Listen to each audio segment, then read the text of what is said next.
Yeah, and we can call to order.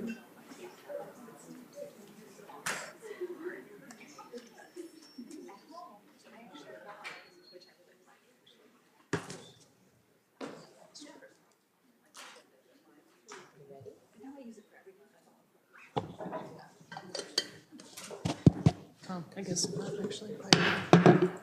Good afternoon. Welcome to the December 4th regular meeting of Everett Public Schools Board of Directors. Tonight, before we get started, we'd like to take a moment of silence to honor former President George W. Bush, who passed away this past week. Thank you. Dr. Cohen? Yes, we would very much like actually to honor two people with a moment of silence this evening. Irrespective of your politics, past president is a past president. And we would like very much to honor George Herbert Walker Bush with a moment of silence. We would also like to honor and recognize the loss of one of our own who passed away just a couple of days ago, Lori Capello, who's been with the district for many, many years and was an outstanding, well-renowned choir teacher and developer of young men and women in our district. And we mourn their loss and ask that you join us for a moment of silence in that recognition.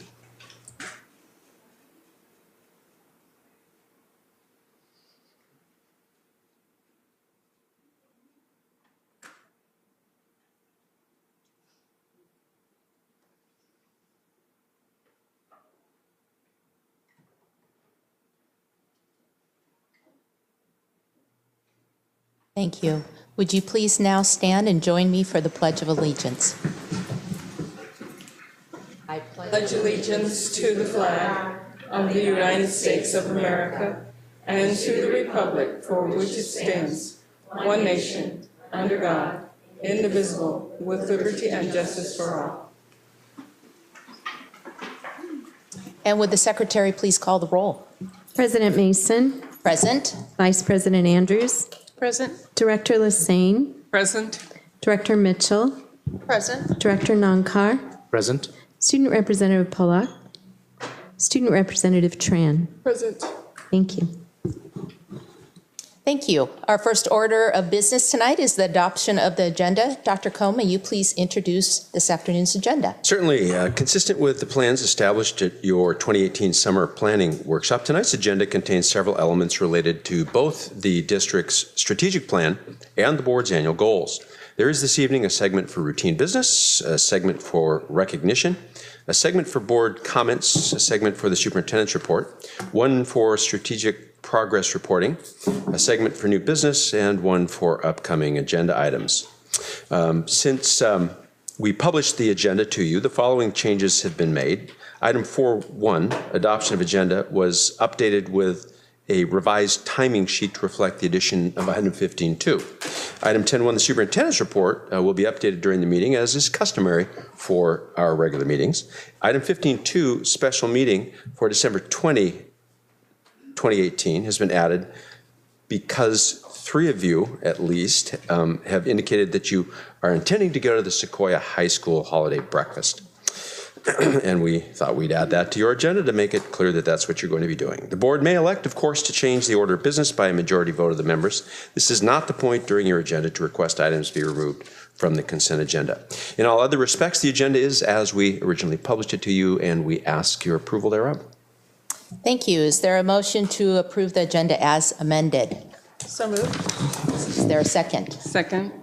It has been moved by Director Mitchell and seconded by Director Lassane to adopt the agenda. Is there any discussion regarding tonight's agenda? I keep saying night because it got dark on us. It's really only the afternoon. Okay, hearing no discussion, we'll move to the vote. All those in favor say aye. Aye. All those opposed, no. The motion carries. 5.0 is our annual meeting for the selection of board officers. We do this once a year in December for the upcoming calendar year, unlike the school year, which runs September through the end of August. Our board executive team runs for the calendar year. So with that, we will elect tonight a new board president, or we will elect a board president, vice president, legislative representative, and parliamentarian. So I'd like to begin with the office of board president, and I would like to open it up for nominations. And in opening it up, I would actually like to nominate Director Andrews to serve as our board president for the coming year. Does that require a second? Are there any, does she accept? Okay, no, the nomination. Are there any additional nominations for board president?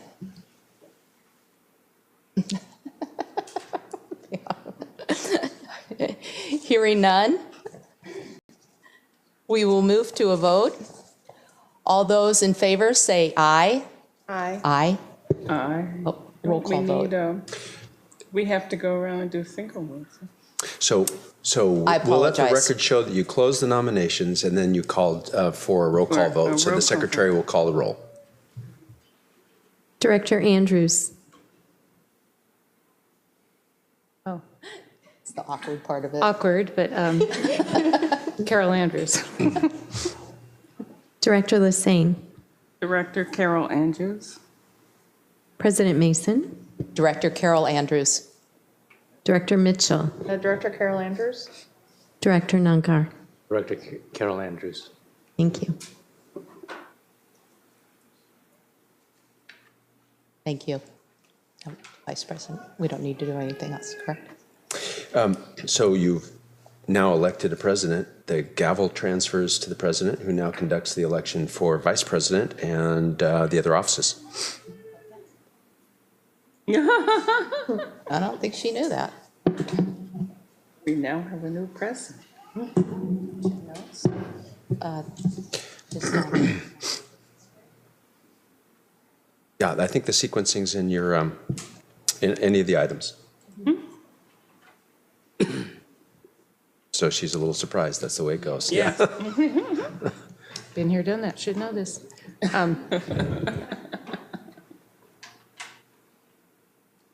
Okay, we'll now move to election of the board vice president. Are there nominations for vice president? Madam President, I would like to make a nomination.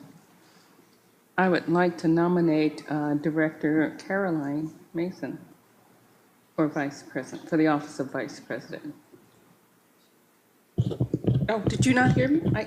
Oh, you didn't hear me? No. Madam President, I would like to nominate Director Caroline Mason for the office of Vice President.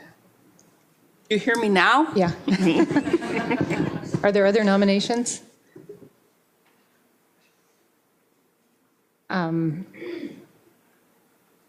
So there's been nominated, The nominations we'll have a are roll call closed. vote. Hearing no other nominations. Hearing the no other nominations nominations, are we'll have a closed. roll call Yes. vote. President Andrews. Director Mason. Director Lassane. Director Mason. Director Mason. Director Mason. Director Mitchell. Director Mason? Director Nankar. Director Mason. Thank you.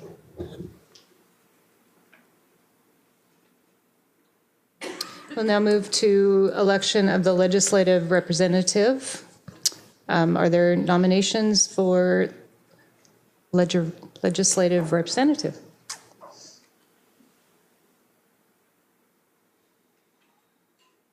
I would like to nominate Director Tracy Mitchell for legislative representative. Are there any other nominations? Hearing none, we'll move to the roll call vote. President Andrews. Director Mitchell. Director Lassane. Director Tracy Mitchell. Vice President Mason. Director Tracy Mitchell. Director Mitchell. Director Mitchell, and I appreciate this. Director Nankar. Dr. Mitchell. Thank you. Congratulations, Director Mitchell. I forgot that. Congratulations, Director Mason. We'll move on to election of board parliamentarian. Are there any nominations for board parliamentarian? Madam President, I would like to make a nomination. I would like to nominate, can you not hear me? I can, if you speak this way, it'll pick you up, yes. Okay. I would like to nominate Director Nankar for the office of parliamentarian. Okay. Not gonna decline. Okay, good. Thank you. Are there any other nominations for parliamentarian? Hearing none, we'll move to the roll call vote. President Andrews. Director Nankar? Director Lassane. Director Nankar. Vice President Mason. Director Nankar. Director Mitchell. Director Namkar? Director Nankar. Director Nankar. Thank you. Congratulations.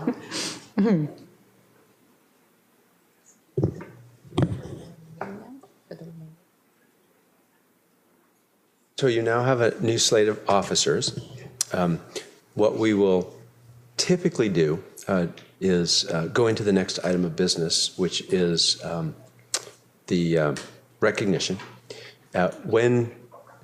When we're done with the recognition, or while we're doing the recognition, one of the staff members will adjust the two. Well, we really only have to change two of the nameplates. Remember, we make up nameplates for each board member, plain and with every office that you can have, because we never know what's going to happen. So for every director, there are like 4 nameplates, right? So they just come off with a little suction device. So we'll do that after we've done the recognition work, and then we'll continue with the meeting, if that's all right. And then you can change spots if that's all right with you.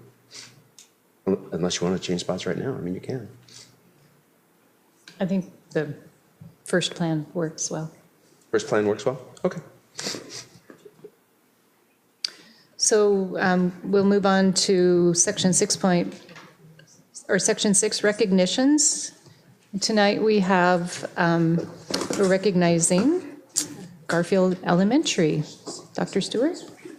Good evening, and I'm going to nominate Monique Bean to come to the lectern, and I'm also going to second my own nomination. So, like it or not, Monique, we aren't voting. You're up here. So, anyway, we purposely chose tonight to recognize Garfield Elementary, and all the tigers are back there, so wave, because this is truly the season of celebration and gratefulness, and that's what we're going to do tonight. We are going to celebrate and thank the Garfield staff for really getting to know each student, engaging them in standards-based learning, and connecting them to their passions. So, as you know, November and December are bursting with all kinds of signs of celebration and giving. So these signs that I'm seeing throughout our city remind me of what happens at Garfield.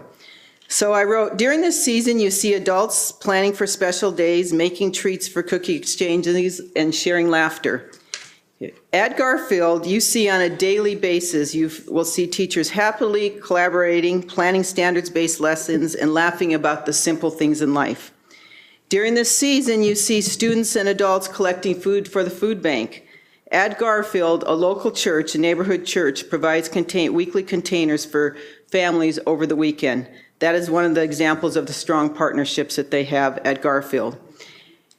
During this season, you see families and friends gathering to play and enjoy time together. At Garfield, evening family activities are packed.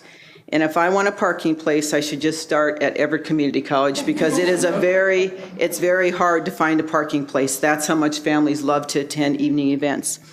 And during this season, we see gift giving. Each morning, Garfield parents arrive and they hand over their greatest gifts, their children, to the staff.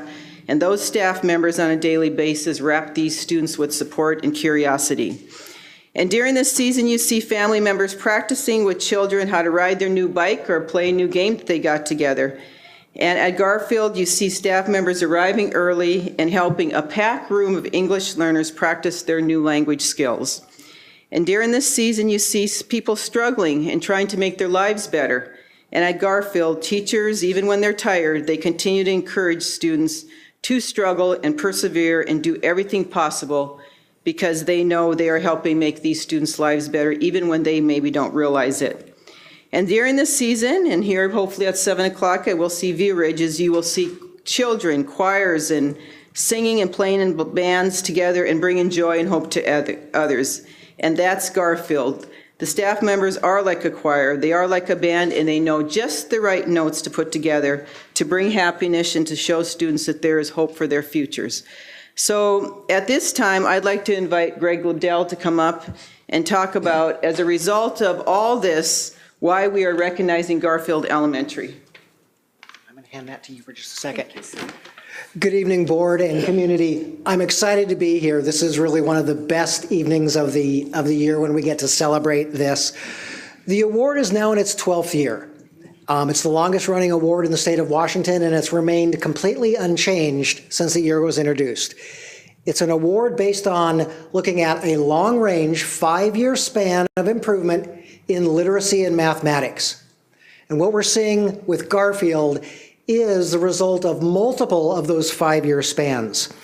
The award is presented not only on behalf of CEE, but the Superintendents Association, WASA, the School Directors Association, WASDA, the AWSP, the Principals Association, the ESD Superintendents, and the Washington chapter of the ASCD Professional Organization.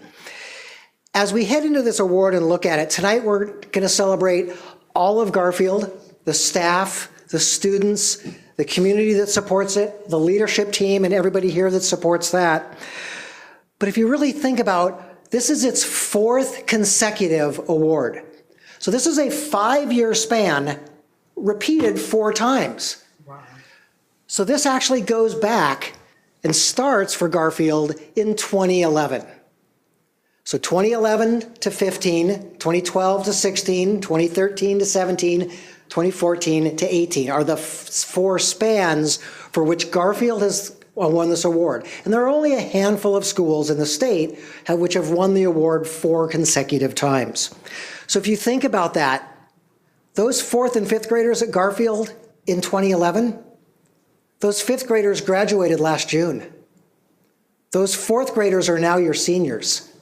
So this has a huge impact on the entire system, the overall focus on improvement. In 2011, Garfield was performing at the 23rd percentile in the state. That means 77% of the elementary schools in the state of Washington were performing above Garfield. In 2012, they went to the 25th percentile. In 2013, the 32nd percentile. In 2015, the 48th percentile. In 2016, the 64th percentile. And in 2018, Garfield is performing for all grades in ELA and math at the 70th percentile. They're performing better than 70% of the roughly 1,000 elementary schools in the state. And that's a huge upward trend, and that's the trend that we celebrate with the School of Distinction. But as everyone here knows, this is a system. So I want to do just a couple little nuggets about the system of Everett before we come back to Garfield.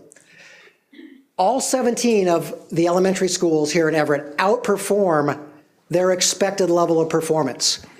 12 of the 17 are in the top 50% of improvement in the same methodology that Garfield's being recognized for. And remember, schools like Cedar Wood are already at the 98th, 99th percentile. They can't improve any further. 5 of your elementary schools are in the top 10%.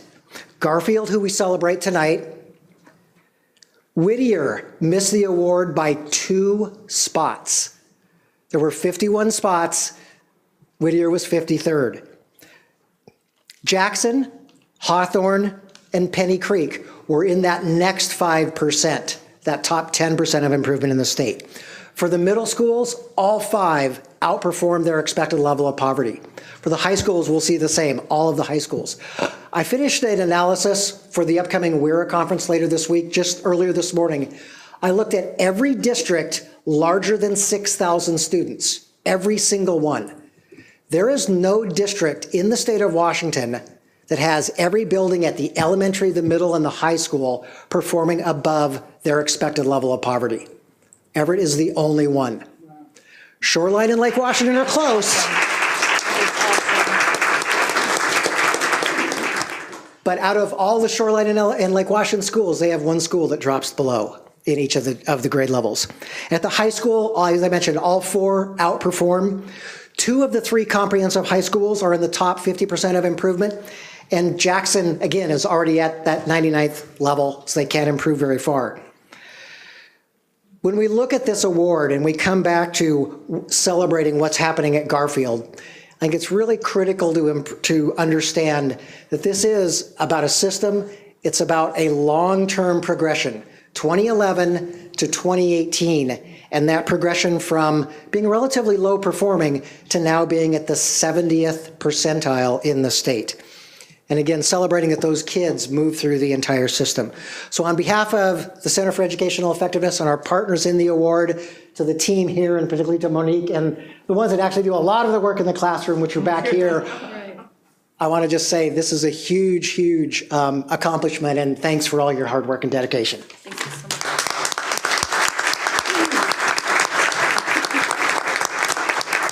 So thank you so much for having us here, Dr. Cohen, President Mason, the board. We appreciate it.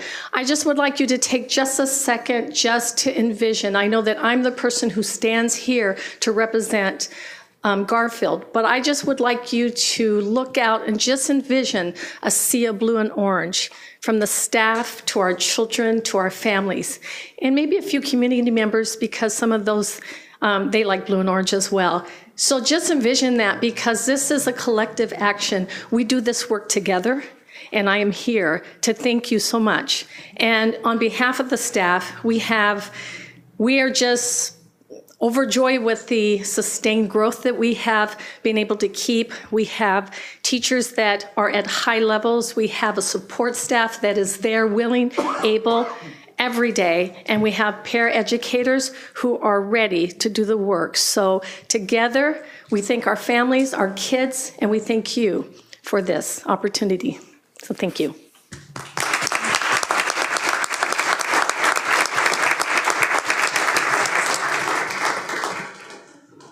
On all the staff. Everybody comes up. I think there's a banner as well. Picture time, picture time.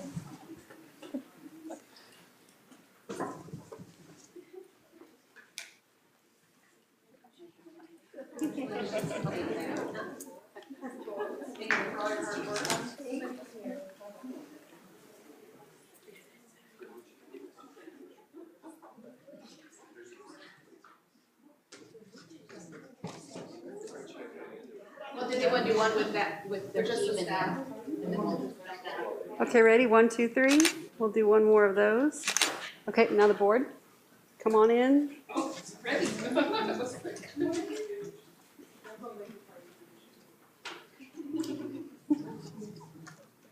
A little closer.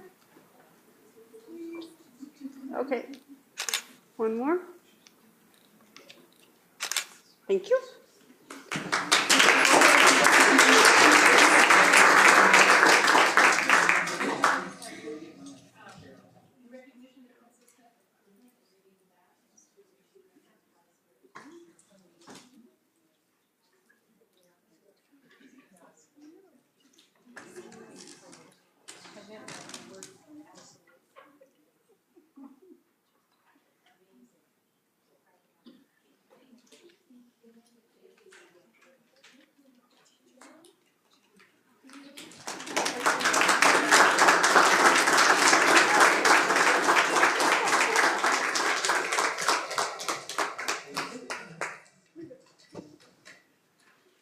Phones and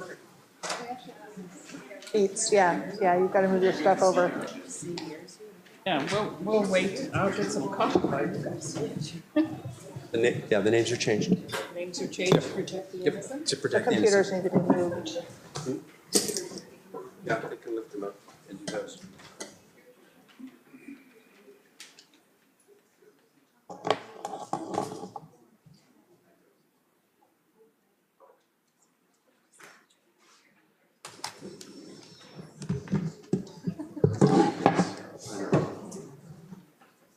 Tracy. Probably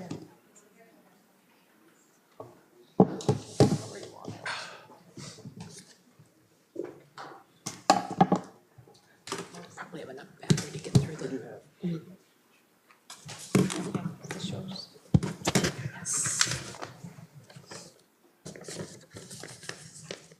Hi, Cam.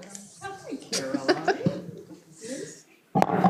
Been hung out for a while. To say thank you to Greg, but it looks like he's left.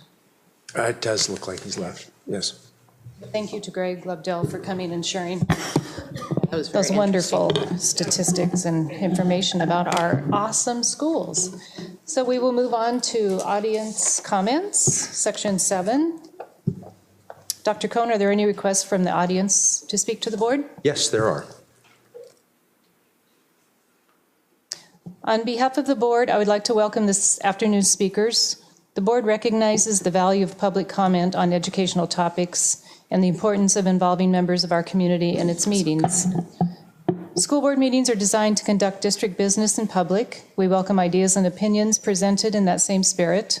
I would like to share how this portion of the meeting is conducted. The superintendent will call you to the podium in the order in which you signed up. Each speaker has 3 minutes. All comments are recorded and will be made available for future viewing by the board and the public. The public comment section is for the board to listen to what you have to say. It is not a time for debate or discussion. As board president, I have the responsibility to ensure the meeting and all conversations are orderly, productive, and respectful, and I appreciate your help with this responsibility. Dr. Cohn? All righty. So when I call your name, please approach the lectern, and the technician will start the lighting system when you come up to the microphone. The green light will signify the start of your 3 minutes, and the yellow signifies a 30-second warning, and the red the expiration of the 3 minutes. First speaker this evening is Addie Smith. Addie would like to speak to the board about cell use in the classroom. Addie's a resident of the district, an employee at Everett High School, and a parent of students at Everett High School and North Middle School.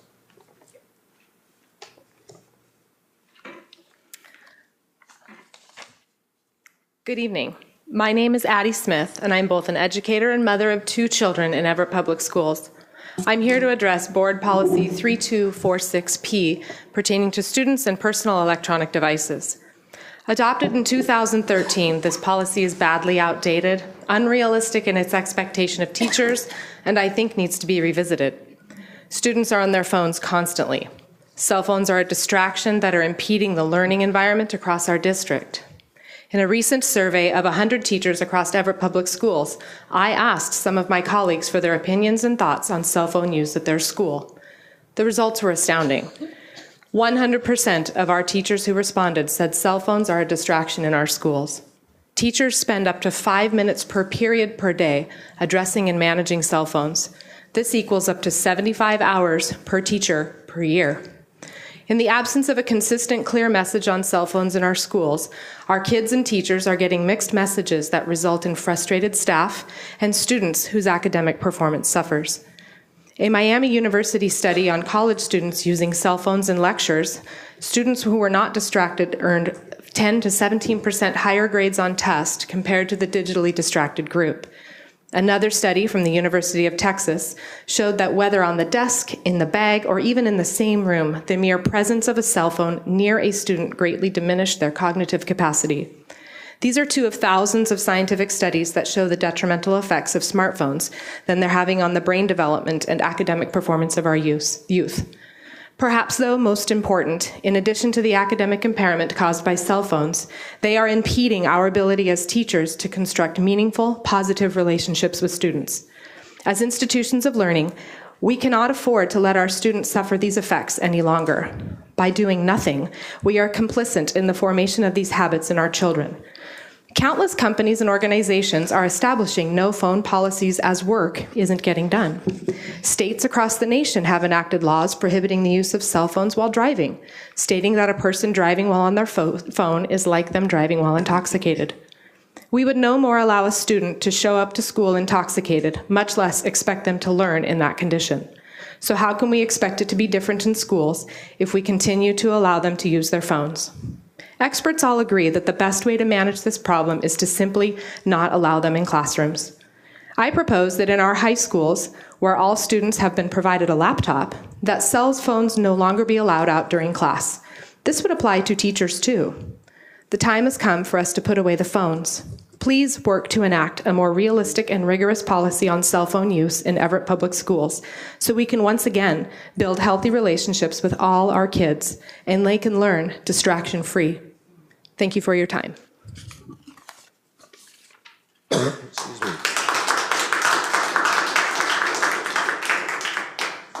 The next speaker is Deborah Fox. Deborah is a resident of the district and would like to speak to the board regarding the naming of Elementary 18.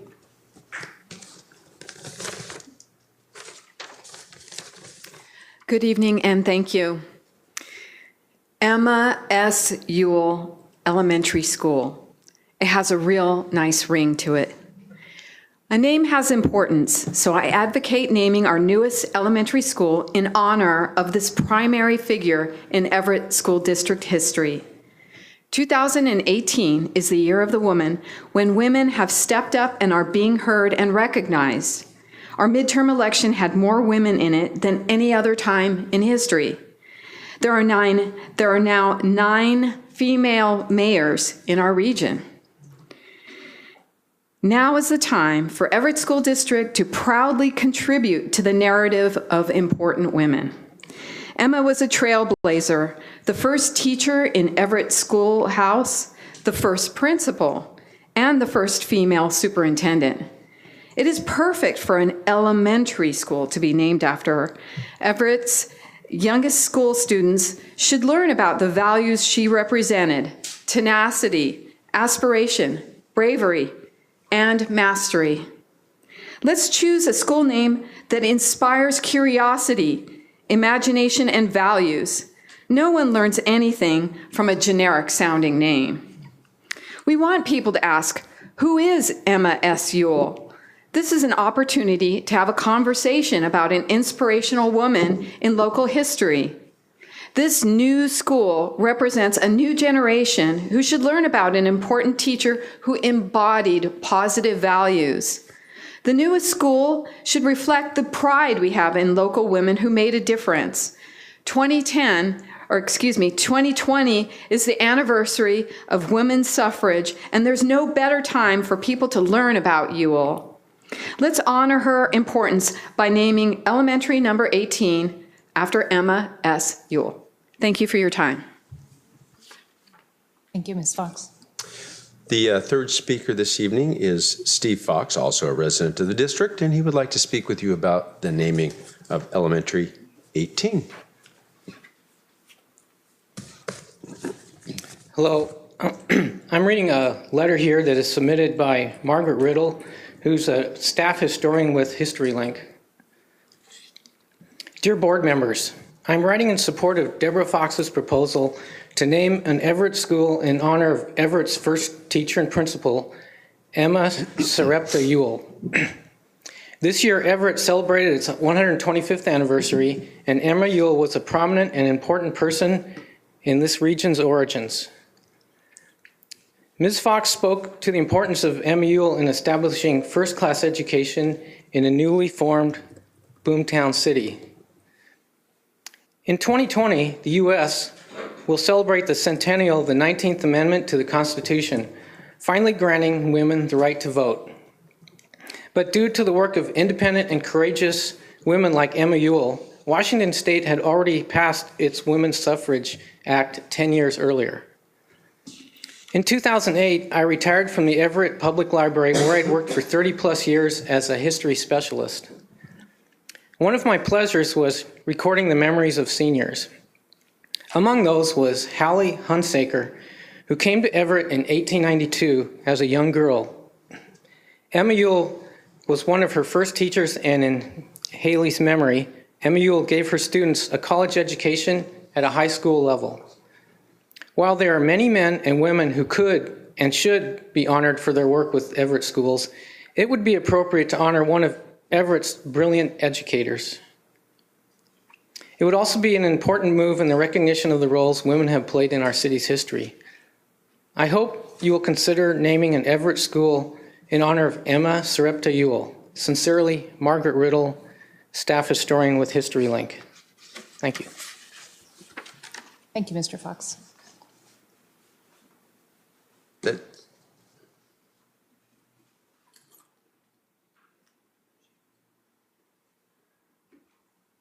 Move to Section 8, Consent Agenda.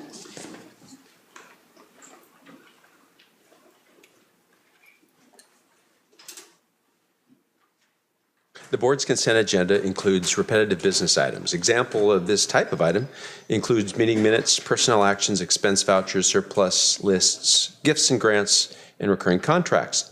Sometimes the consent agenda will include items that occur less frequently, but still are of a routine business nature. The less frequently occurring consent agenda items are usually reviewed by the board in its Friday report, 1 or more weeks before the board meeting when those items are scheduled to appear on the consent agenda. This gives directors time to ask staff questions about those items or to consider a discussion about the policy implications of a particular item. If a consent agenda item is removed by the concurrence of 2 directors, that item is placed in new business and the remaining items are automatically renumbered by our system. The board votes on the consent agenda in a single motion, and by its definition, a consent agenda is not debatable. In the case of this consent agenda, the superintendent's office has received a couple of comments from one director about minutes. We revised the minutes and sent them back to you. In no other case have we received an inquiry, question, or comment about any of the items. Therefore, with that slight adjustment to the minutes, which we provided you earlier, the consent agenda is presented as it was published, and we request your approval of it. Is there a motion to adopt the consent agenda? So moved. Second. It's been moved by Director Mitchell and seconded by Director Lassane to approve the consent agenda. Does any director wish to remove an item from the consent agenda and place it in the new business section? Hearing no request, we will proceed to the vote. All those in favor say aye. Aye. Those opposed, no. Motion carries. Consent agenda is adopted. We'll move to Section 9, Board Comments.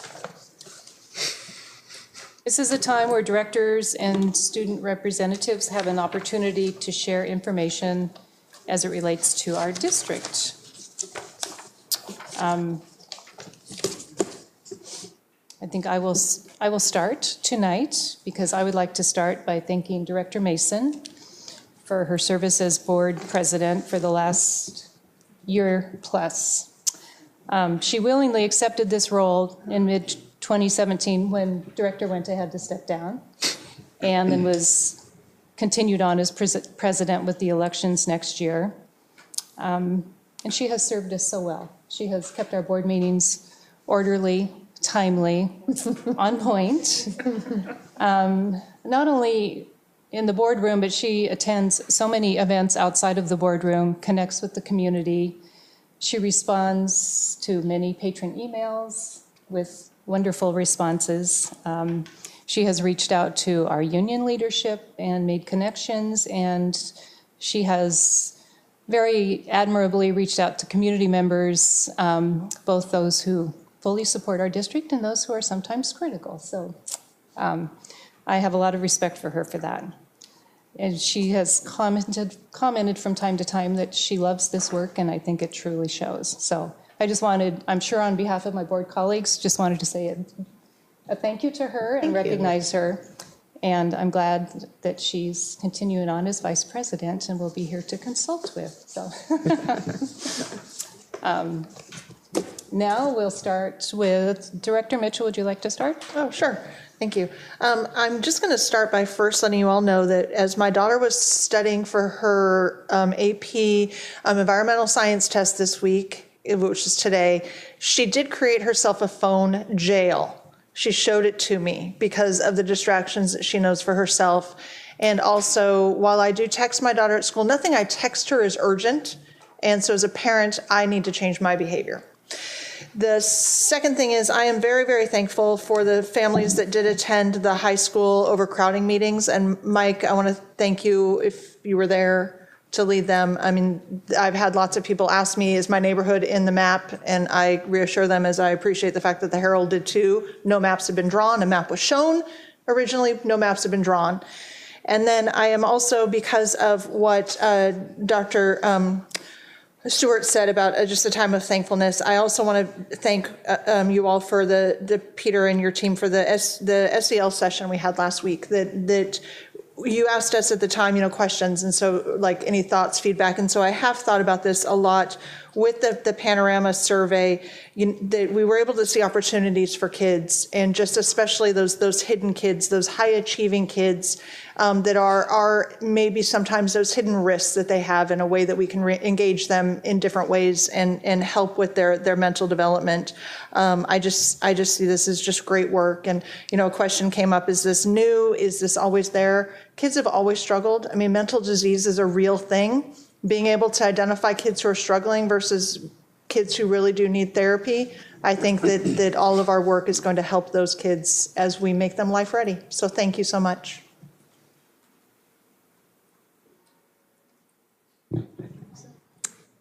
I actually wasn't going to, I didn't have any comments, but I did want to say thank you very much for the support for the past year and a half and for your kind words. I do love this work. And I do also recall what Director Wenta said once he stepped down out of the presidency. There is a bit of relief to move out of the middle chair. And I am going to look forward to that a little bit, but we'll continue to be around to support you and still do the good work that we do. And I think the main reason we are all up here was very well summarized by Greg Lobdell tonight about the work that we do in this district. And we get to take a lot of credit for what everyone else, as Monique Bean said. It's a team effort. So really appreciate it. I also would like to thank Director Mason for the work as president, former president. She did an outstanding job. And I hand it to you, being there at all the meetings that you'd had to attend as president. You did an outstanding job leading us on. So I appreciate your work and your effort. I also would like to say woohoo to Garfield, School of Distinction. That is fantastic. Over several years, they're not here, but I did give them my handshake, and I was very glad. It is a team effort. And I would like to thank the staff for your work in supporting Garfield and the students that are there in the community, because it does take all of what you do to get the kids the support that they need to achieve what they've done. So thank you. I attended the high school growth meeting at Cascade. It may not have had as many parents and interested student civilian representation as Jackson did, but some of the comments that they provided I saw were spot on, something to consider. I was very happy that we did have some families that showed up and really wanted to provide and interject in the whole process of what should we do now. That's very informative and very helpful. So in this season too, we're not at the end of the year. We still have work to do to get to the end of the year. But I'm just saying, go out there and continue to support them like you supported Garfield, because all of our kids' schools need to be schools of distinction.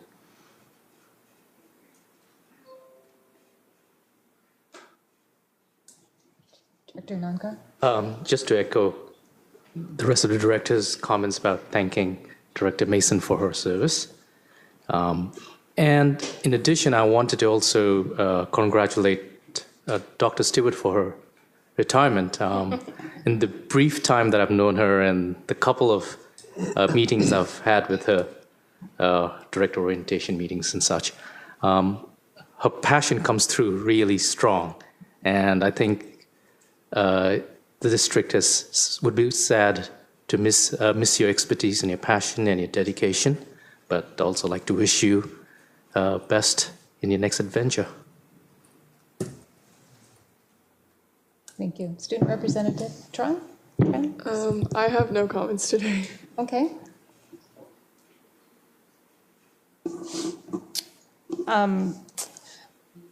Event I attended this last week was the Brewfest basketball game at Everett Community College. And it was quite fun to see all the athletes in the competition, and I saw many staff members there. But was reflecting back on the social emotional learning presentation we had in the value of athletics in our schools, and you could definitely see it. So I think it's a very important area and something, again, we might want to pay a little closer attention to.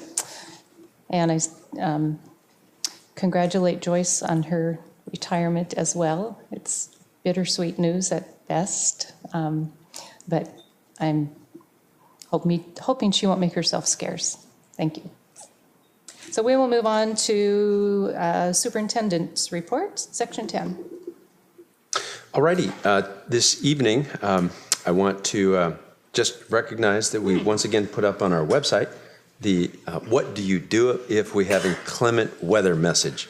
And I appreciate the photo that folks found for me to use this evening, because I think tonight, again, it's going to be below freezing, and I think we'll have several nights of that. So please, to echo a TV show, be careful out there, right?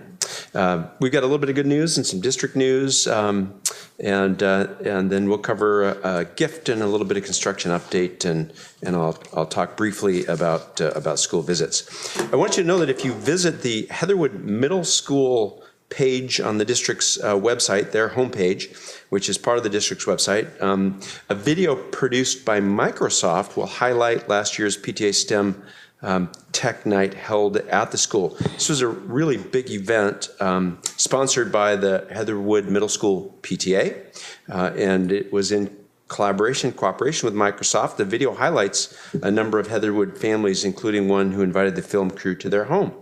You can, again, find that on Heatherwood's page. So if you go to the home page, use the drop-down menu, you'll find it right there. We're delighted to have that on our pages and want you to have an opportunity to visit. I'm not taking that risk again tonight. We'll just let you go do it on your own time.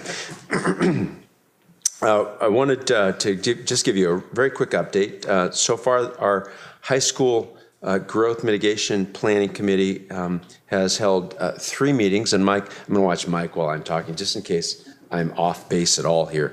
Met 3 times. We've seen approximately 170 community members who've attended 3 community events. 170 people, 155 of whom are community members, I think, attended the 3 forums. And some of the themes that folks shared from the forums include how boundary changes could impact the length of bus rides and school start times, concerns about longer commute times, especially for teen drivers, whether students would be turning out for sports or extracurricular activities due to distance and commute time. In other words, whether that turnout might be impaired.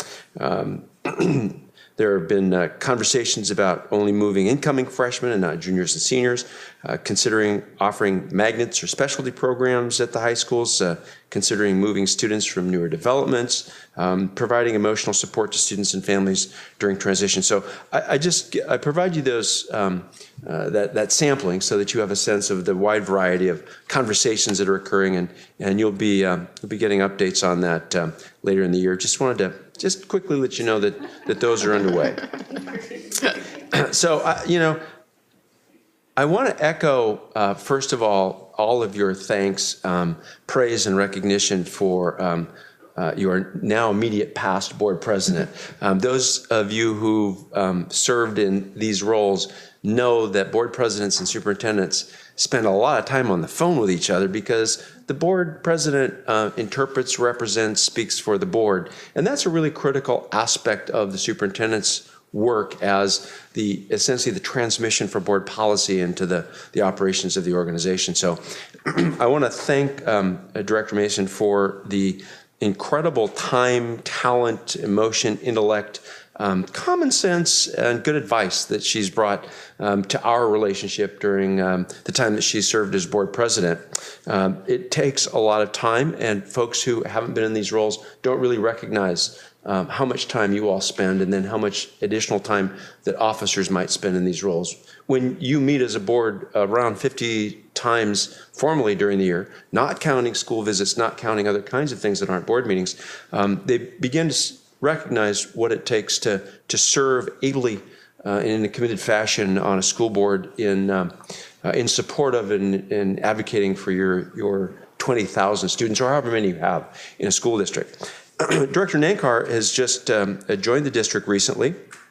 As I think everyone here knows, what most people don't recognize is that Director Nankar has been through a whirlwind of orientation processes since his appointment on September 25. In fact, probably had I told him this when he called and asked me about the job, he might have had a different opinion. You just never know. I want you all to know that he's participated in a 7-hour special board meeting orientation that is held by the Washington State School Directors Association. It's called Board Boot Camp, and it's a couple of workshops that are 8.5 hours long, and includes a lengthy, if I might add, over lengthy, orientation to the Open Public Meetings Act and the Public Records Act. He's participated in 6 90-minute departmental orientations with 7 different cabinet members.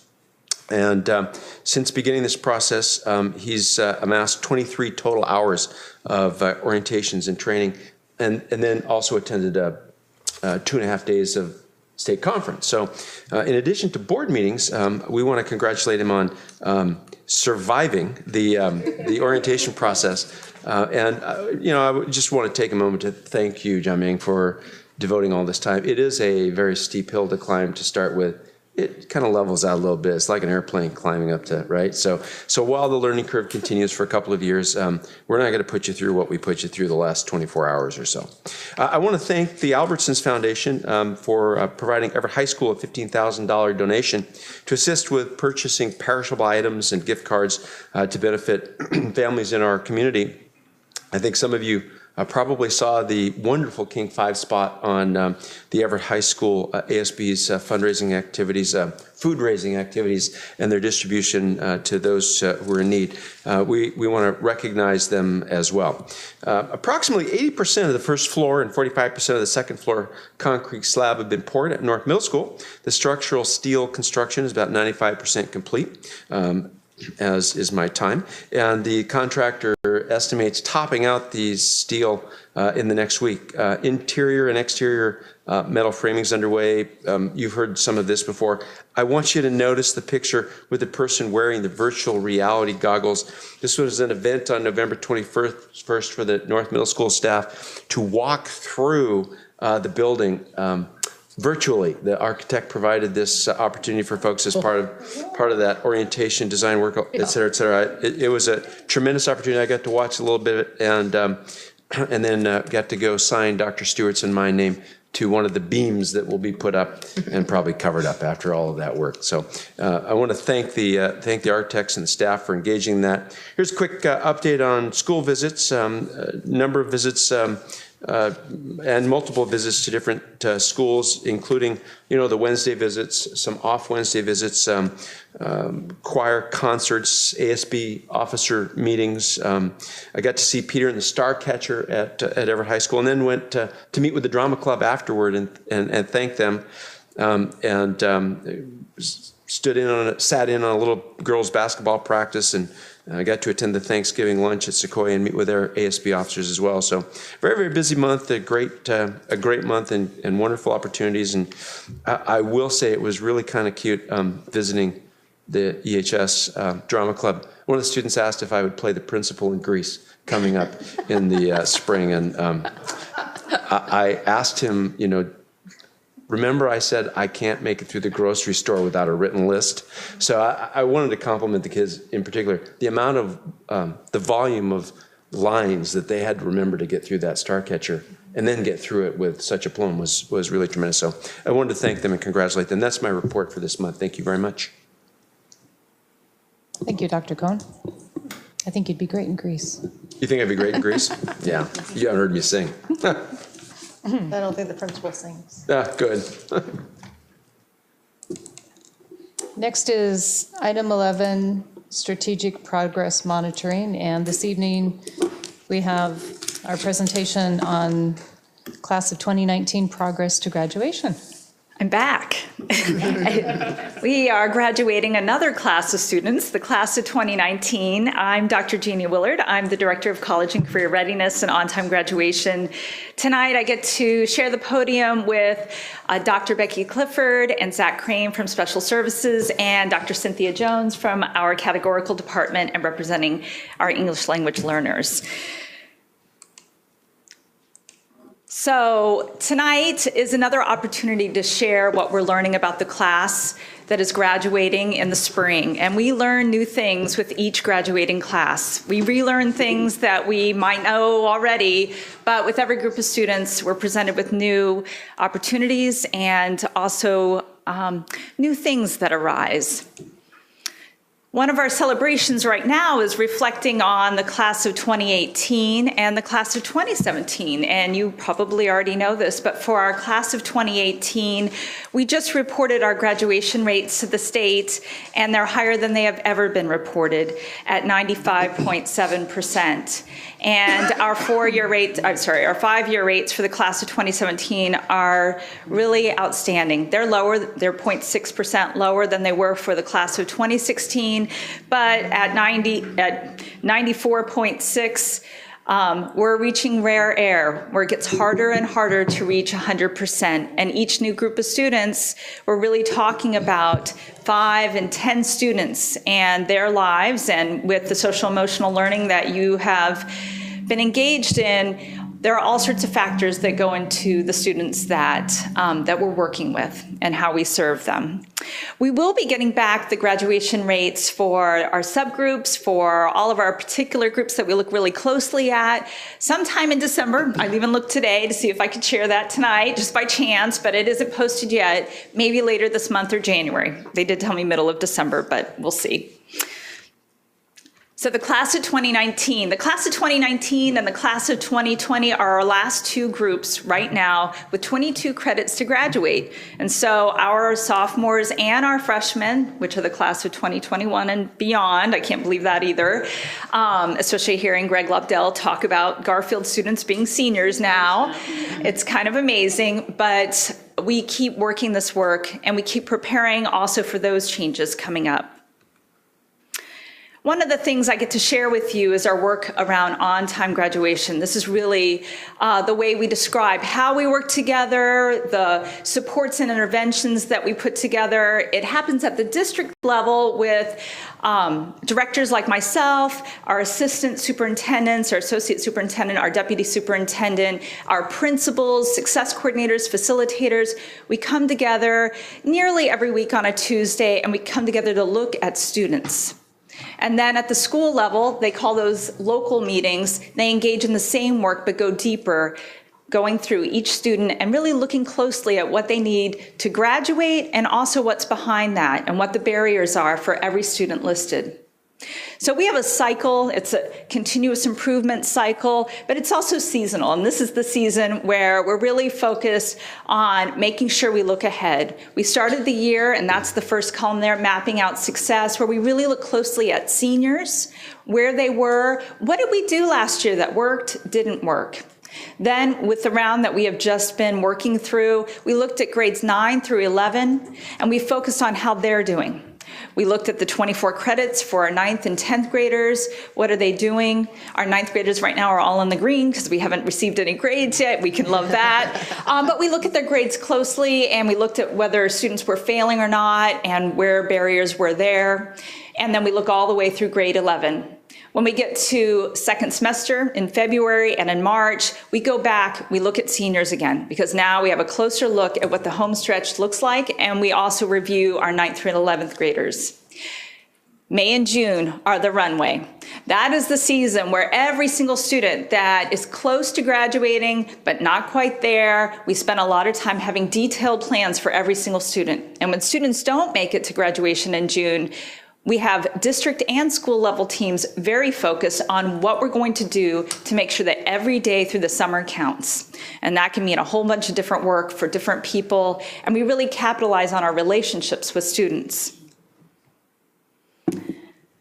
Right now, we are focused on our seniors, the class of 2019. In the next two slides, I want to share with you both the credits. That's the red, yellow, green that you see there with the stoplight. So red, far behind on credits. 11, a little behind, and green, they're good to go in terms of credits. Then I'm going to also share with you on the same slides, they might be red, yellow, green, but if they don't have their assessments completed for graduation, that will be a barrier. And so you will see those. If they're in the red for credits and it's empty inside, it means that they're missing one or more assessments to graduation. The same thing for yellow. They're behind a little bit in their credits, but they also need an assessment or two. And the same thing for green. They might be good with credits, but they may still need an assessment. So for our overall class of 2019, what you'll see is that we have students basically lined up in the way that we've seen over the last 4 and 5 years overall. We have about the same percentage overall of students in the red, overall in the yellow, and overall in the green. What's different this year is we have more students who have not met one or more assessments, and largely it's one assessment.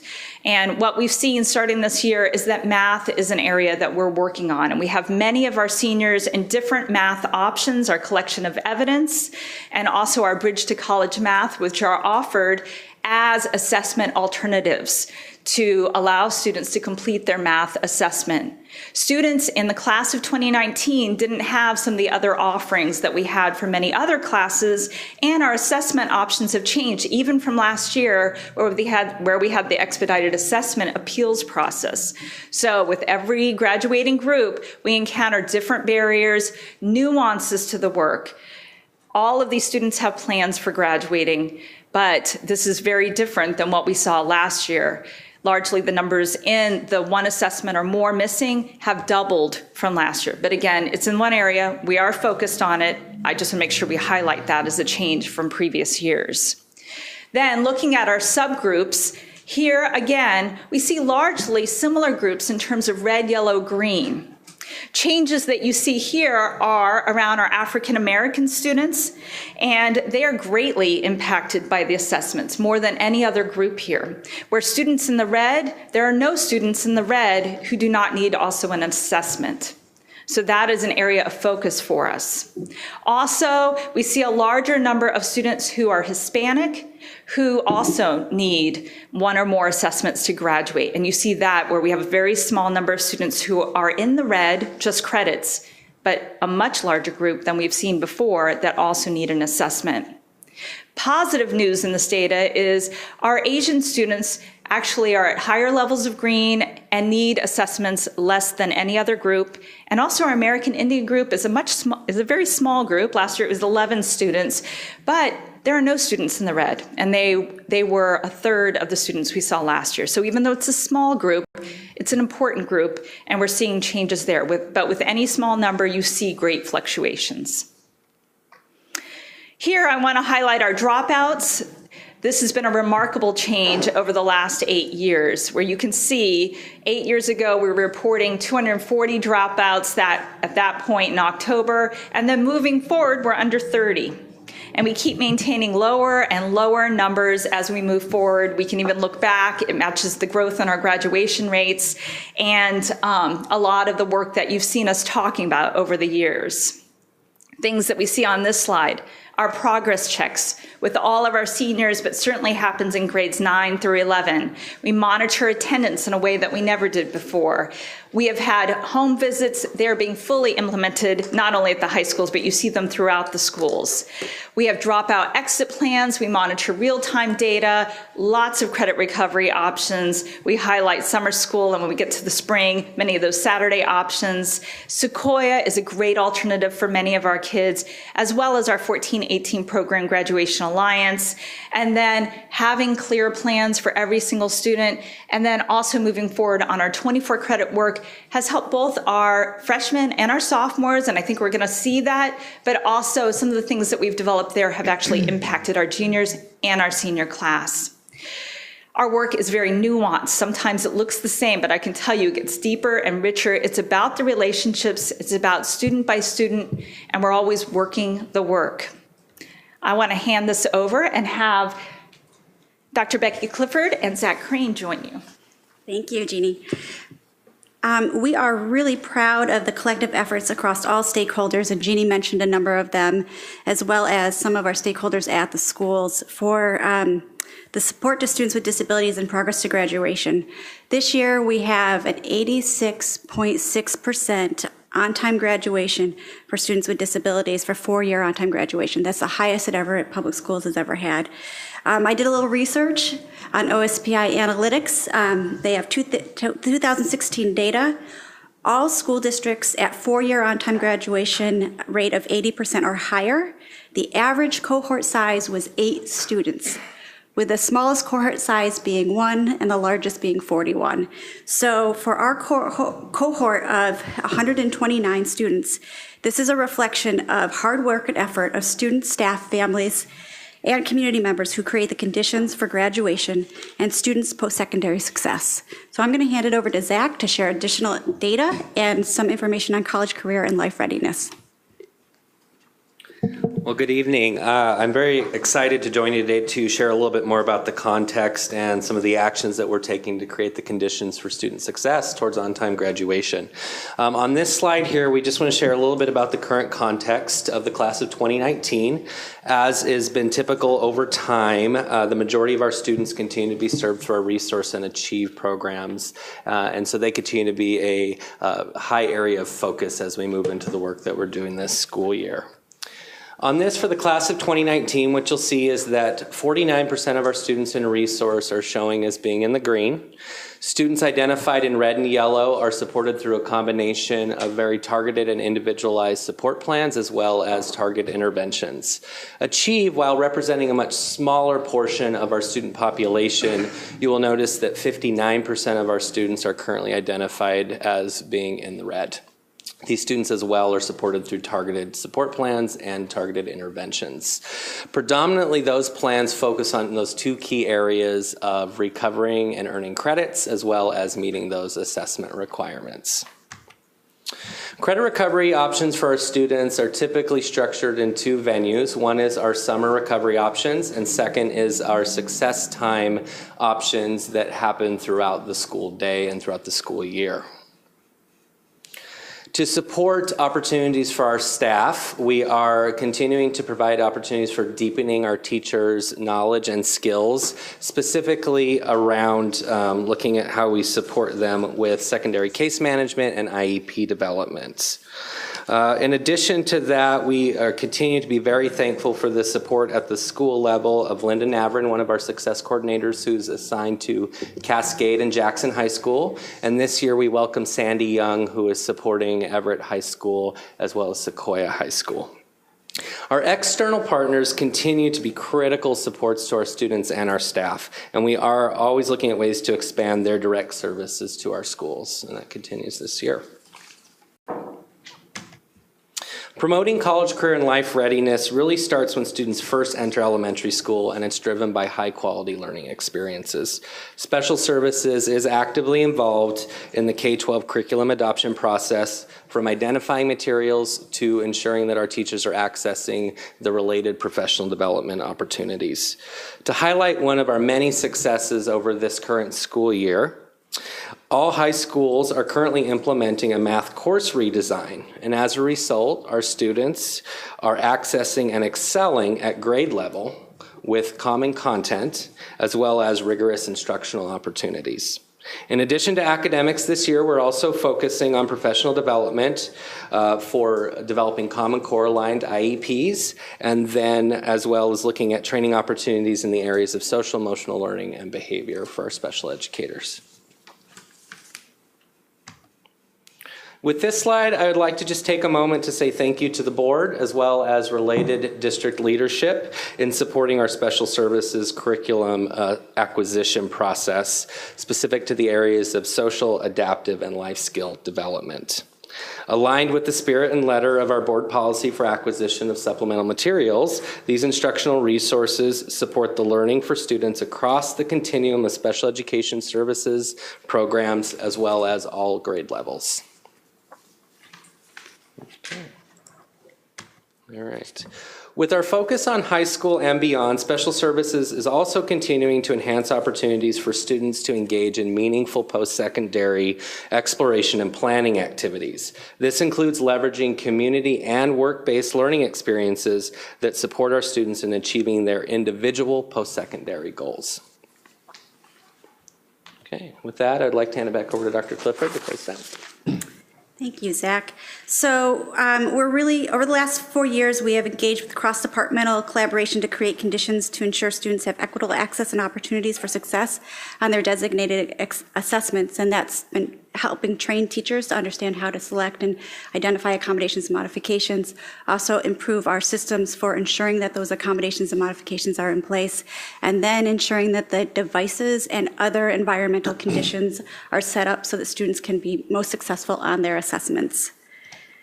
We also have continued some of our resources and enhanced some of them. So Division of Vocational Rehabilitation Services participated in our high school and beyond nights again this year to increase students' access to those resources for vocational, post-secondary vocational supports. Also continuing to do some work around attendance monitoring and student engagement, because we know when students are engaged, they can do some great things. And then lastly, we've been fostering partnerships with 3 organizations to establish what is called Project Search in Everett Public Schools. And this is a nationwide program focused on deepening vocational development. And this would be specifically for our services to students in the 18 to 21 goal program. And Project Search has a potential for relocating this particular Goal 18 to 21 program at one of the host organizations if and when we are ready to implement this. And so lastly, I want to share our next steps. We're going to move forward and continue to focus on curriculum and instruction, refine our IEP development and monitoring processes, continue to focus on attendance, work on aligning high school and beyond plans and IEP development, as well as continue to analyze our data and inform goal progress and interventions and supports. I'm going to hand it over to Dr. Cynthia Jones. So good evening. It's exciting to be here to share the progress of our English learners, particularly when we get to start with this slide, which shows the steady increase in the graduation rates of our English learners over the last 6 years. As Jeannie said, the 2018 percentage or rates have not yet come out, but we are eagerly anticipating them. In addition to this steady climb, we've also seen a steady climb in the number of English learner students enrolled in our high schools. In fact, our number has more than doubled over the last 5 years. Approximately 40% of our high school EL students are enrolled at Cascade, and this year, for the first time, Jackson High has surpassed the number of students at Everett High. These are October numbers, and all of those trends have continued from October to now.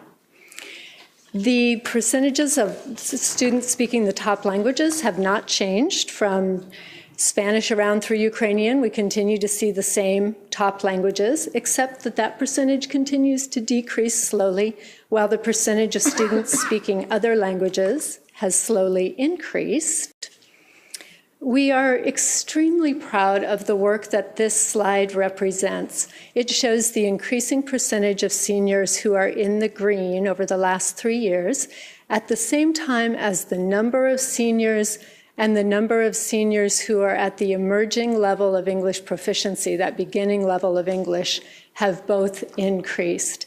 When Jeannie talked about working the work, that's really what's happening behind this slide. It's looking at each of our students, student by student, identifying what their needs are, what their barriers are, and then creating and implementing plans to address those. Our EL students are so varied, and each one's situation is so unique that it really is a student-by-student process. Although the number of seniors have grown across the last 3 years, the senior class remains our smallest class.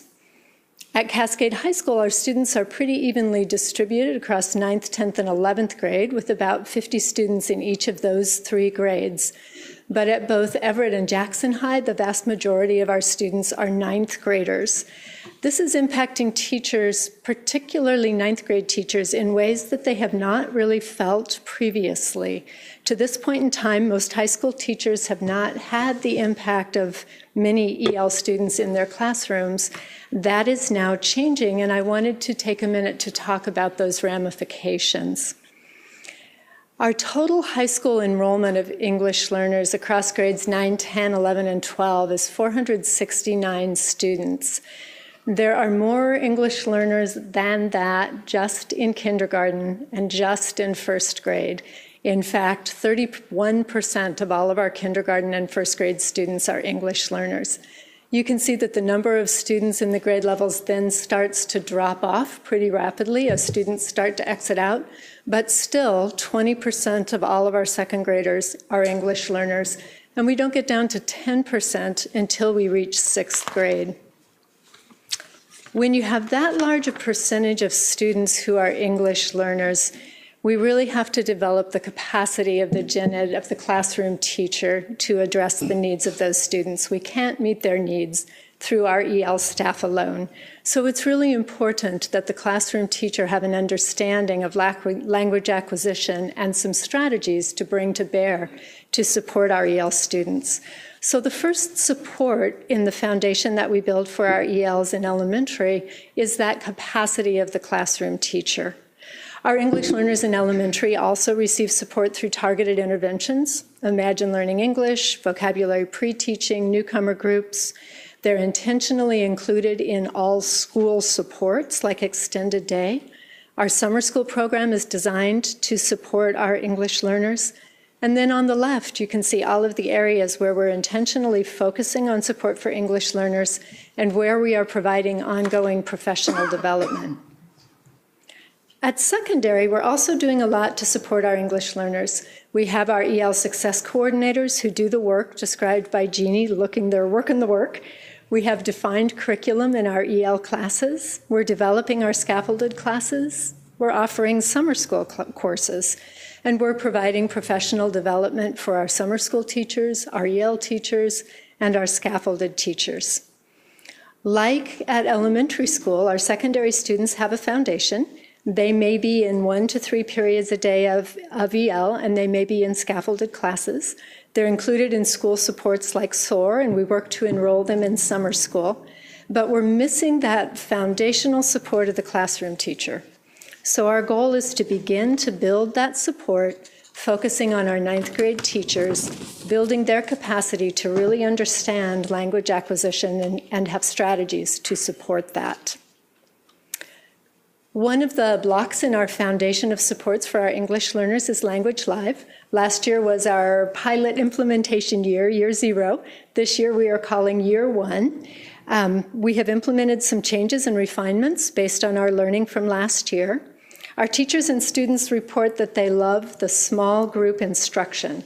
That's an opportunity that doesn't occur in very many secondary classrooms, and they really appreciate that.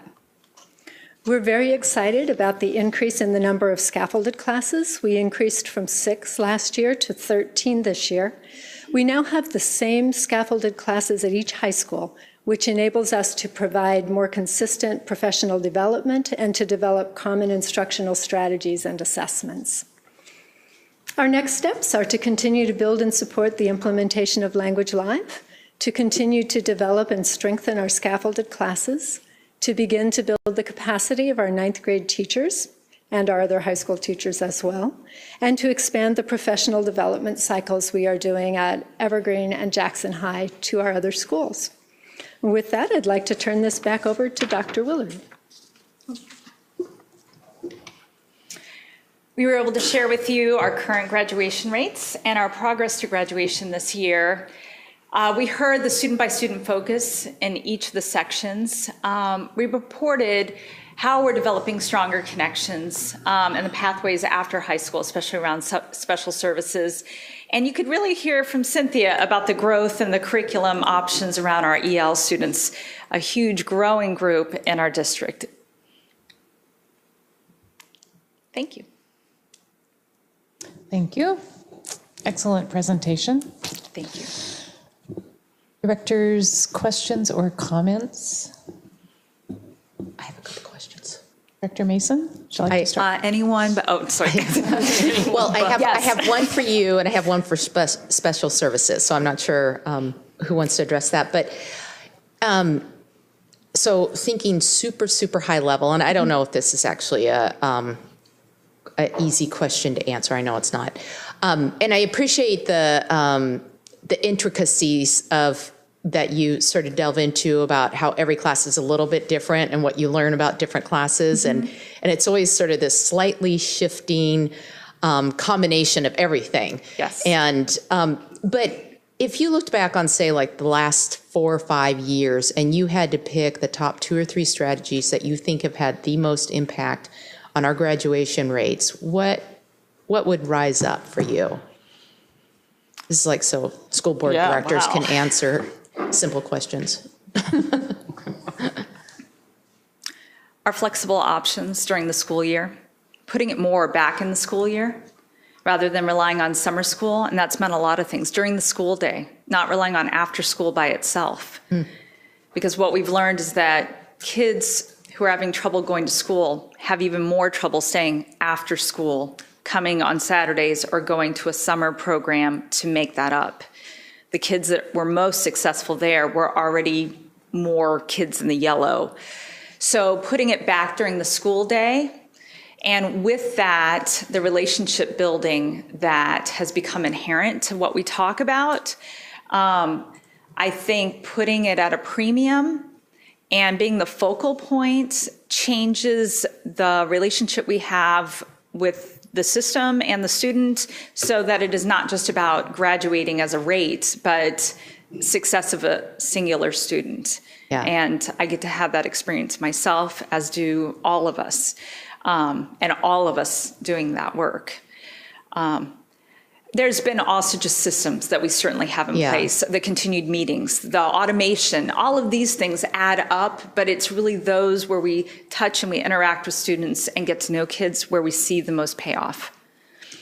That's a great answer. And the thing that I've noticed about your answer, which is interesting, is a couple of those things you mentioned weren't really a part of the presentation. You talk about the strategies in the classroom that we use to help students and support them, but just simple things like keeping it in the school day are making such a big difference. I mean, it's not simple, but but looking at that and making sure that happens.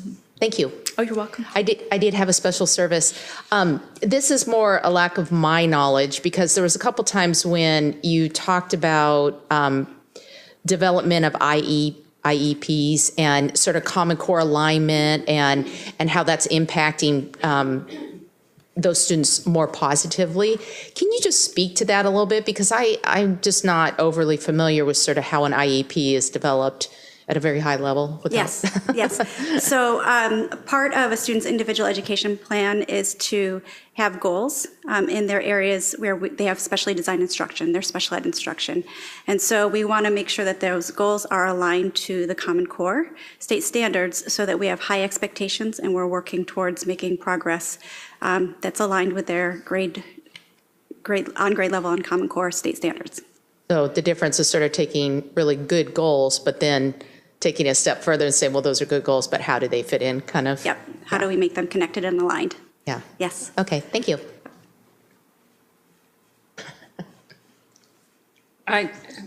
Great presentation. Thank you so very much. You're getting down to the meat of everything, so that's really grand. I have a question for you. When you started talking about putting it back in the school day, things like at Cascade High School, they have pause. I don't know what they have at the other schools that would really, be that individual time that you could focus on that individual student. But is there enough time? Is that, because I know pauses is not a whole 55 minutes, it's a short period of time. But how can you focus in on those students that may need credit recovery during that short period of time? So there's a few different things, and they're woven in the other pieces as well.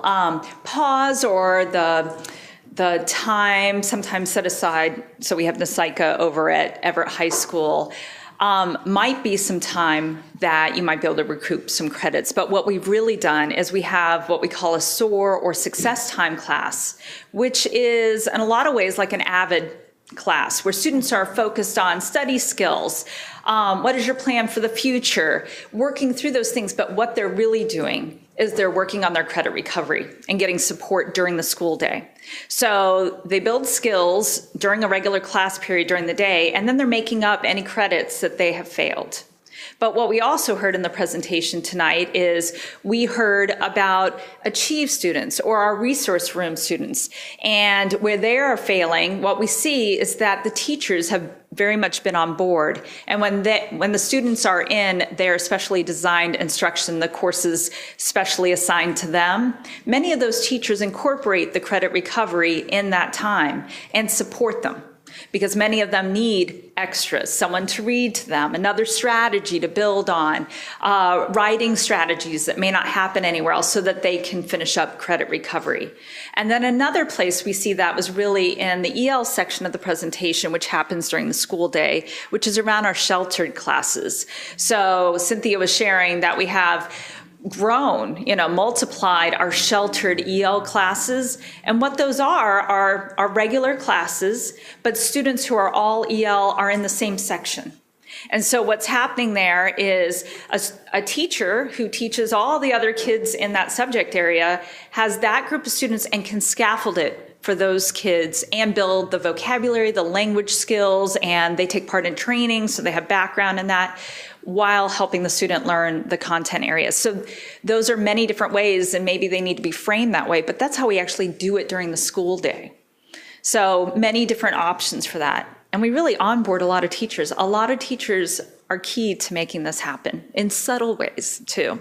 You mentioned assessments and meeting assessments and not having any, not having the right assessments completed. They may have certain other things completed, but not assessments.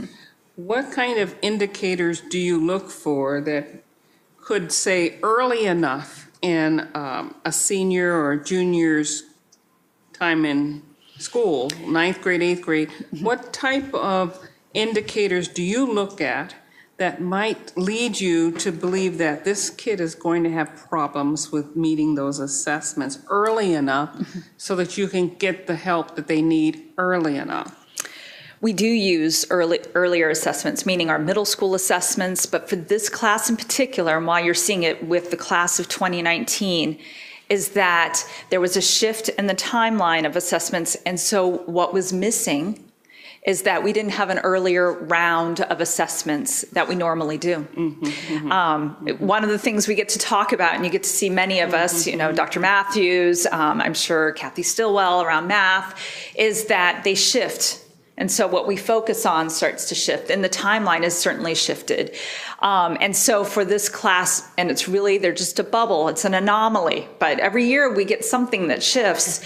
We didn't have an earlier round of the state-provided assessments. And so we knew that some of them were going to have difficulties, but what we did with the launch of the year when we got our assessment results back is and I personally did this with schools, we went through every single kid. And there are very concrete plans. And what they did refer to is their prior testing, and place them appropriately. We have a Principles of Math course. It's a collection of evidence. Students who were further behind were placed there. Students who were further ahead but still needed that as a requirement have the Bridge to College Math course, which has many other benefits as well. It's college aligned. So really broke that apart. And then we had some anomalies, kids that just hadn't been tested because it was so late, and we have mobility that occurs.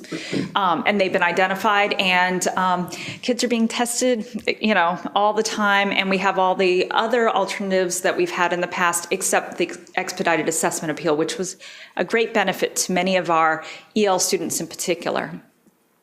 One special ed question that I do have.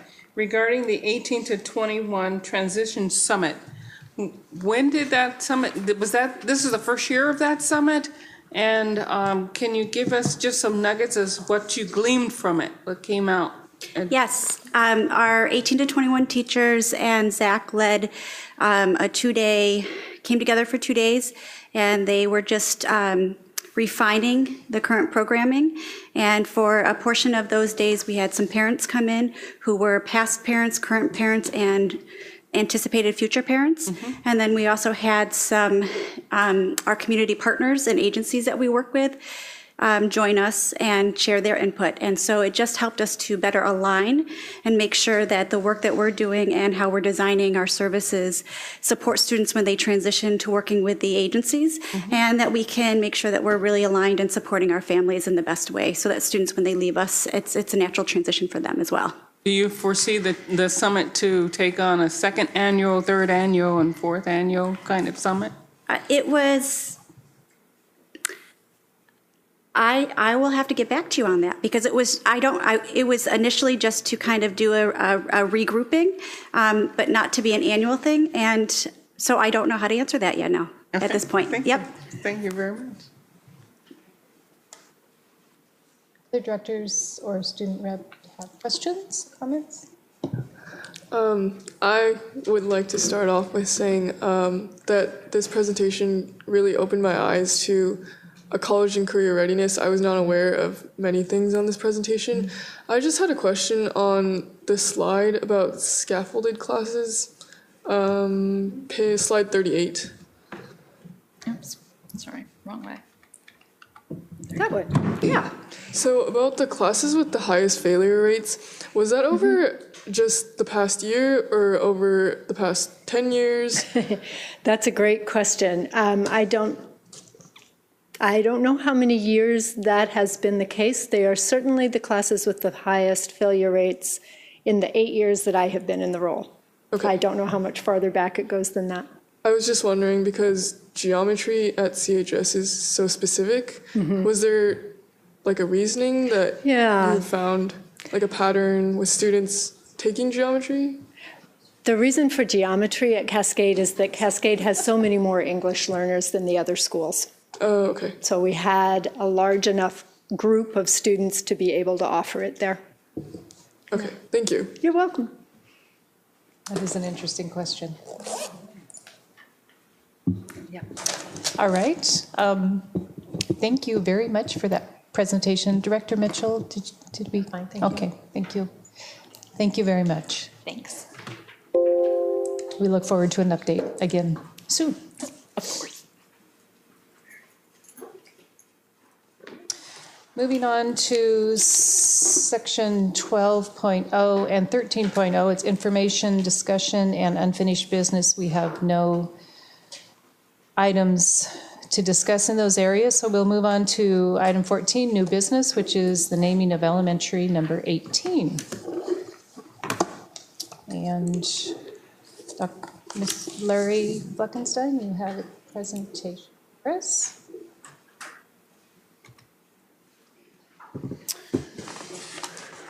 Well, I'm delighted to present to you this evening the process and information that will aid the board's decision to name our newest elementary school and give this new school an identity.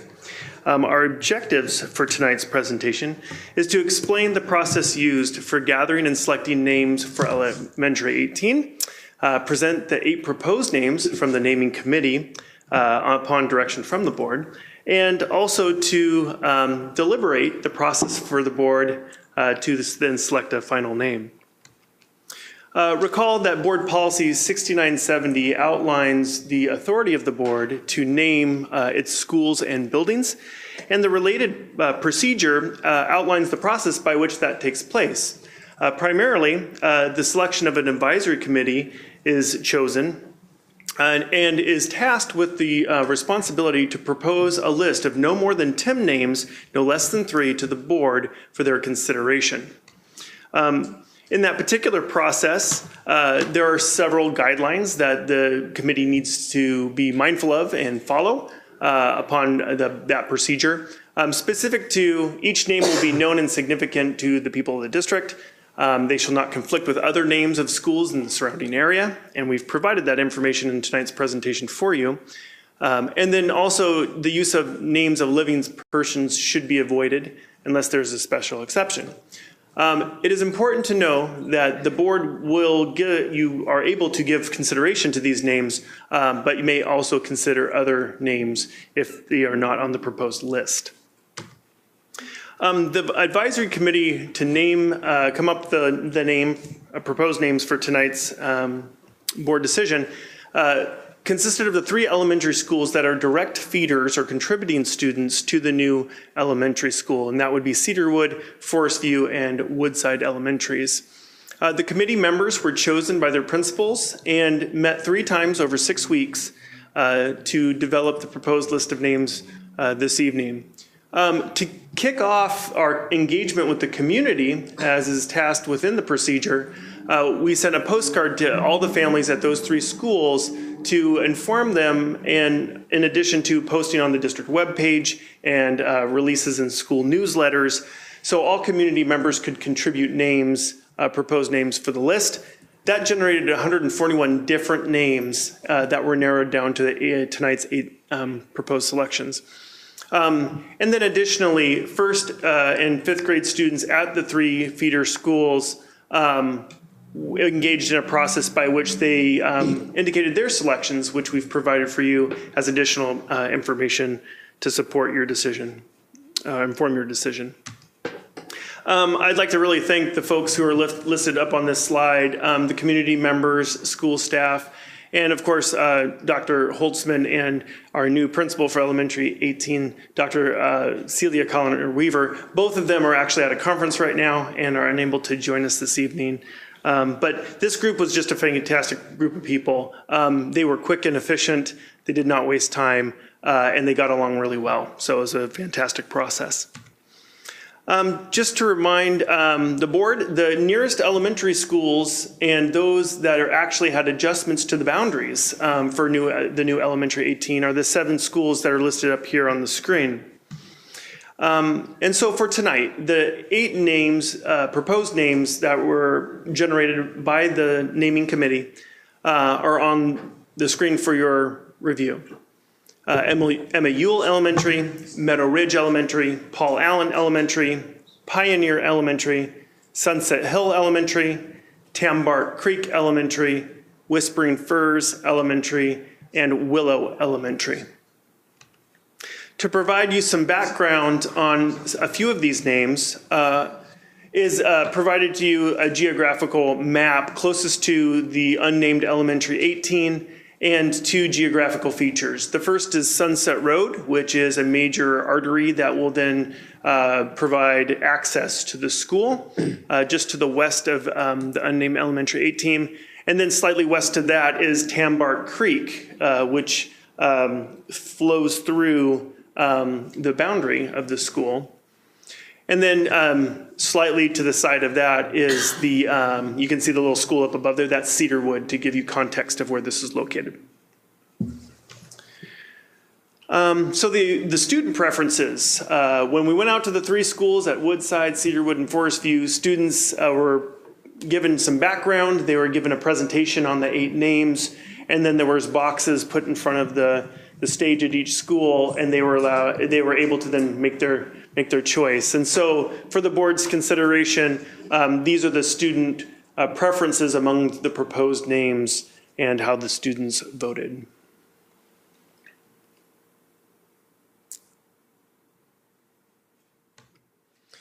Additional information for the board to inform their decision tonight is the local use of the proposed names and slight variations of those names, just to make you aware of what's around us. So for Emma Ewell Elementary, the only association with that right now was in the editorial of the Herald, a proposal to name a new park that will be installed, Emma Ewell Park. Meadow Ridge Elementary, there are 2 Meadow Ridge Elementary schools in the state of Washington, and one is semi-close to us in the Kent School District. One is quite far away in the Meade School District in Spokane. Meadow Ridge Training is a horse trainer facility in the Redmond area, is also use of Meadow Ridge. Paul Allen, one of the proposed names, its closest building is or associated with is Paul Allen Foundation, Seattle. Pioneer Elementary is quite popular. Pioneer Heights Elementary School is in the North Shore School District. In addition to, there's a Pioneer Elementary in Arlington School District and other school districts within our state. Sunset Hill Elementary, there is no elementary named Sunset Hill.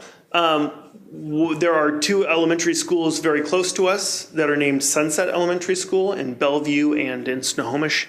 And then in addition, in Seattle, there's a park in a neighborhood called Sunset Hill. Tambar Creek Elementary, there is no elementary with that name. However, right near the school, there is a park, athletic field, neighborhood, and a dog park with that name. Whispering Firs Elementary, there is a bed and breakfast up in Mount Vernon and a golf course down near the base in Tacoma. And then finally, Willows Elementary, there is a lodge, Willows Lodge, you may be familiar with, out in Woodinville area, and then a golf course. And so this presentation has reviewed with the board the process used for gathering and selecting the names for the unnamed elementary 18. The proposed list of 8 names for the board's consideration has been presented and described. And so at this time, do the directors have any questions that need clarification prior to your work? Right? I did not know that Silver Lake Elementary was Silver Lake Creek Elementary? Is that correct? Oh, I'm sorry, there must be some sort of a typo there. Okay, so it is just Silver Lake Elementary. Okay, Just Silver- gotcha. Yep. Thank you, thank you. I was just, I didn't know that. Clarification. There's a reason you didn't know it. Ain't so, yeah. Taint so. Mm-hmm. Okay, We'll fix that slide. okay, gotcha. I've been here. Okay, let's go ahead with the questions, and then we'll discuss process after.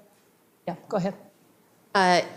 My question is, and I didn't realize this till after I looked at the presentation earlier today, there's no mention of the advisory committee's preference or how they rated. Was that ever discussed, or was it just their job to reduce the number down to 8? Yes, to your question, their task is not to recommend a name. It is only to develop a list of no greater than 10, no less than 3 for the board's consideration. Right. I was thinking not similar to the students voting. It wasn't a recommendation to the board whether they had a preference. No. But, okay, thank you.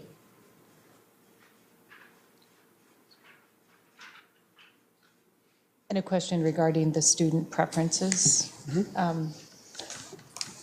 Any indication, I mean, Sunset Hill is, excuse me, so off the charts, actually, across the board. Was there an indication of why the students felt so favorable about that one? We didn't necessarily qualitatively poll them to see what the rationale was for why they chose that. I think, having been a principal in a building, I think it's something that is tangible that they can relate to, a sunset. Whereas a lot of the other names, perhaps they are less familiar with and where they come from. Thank you. Yeah.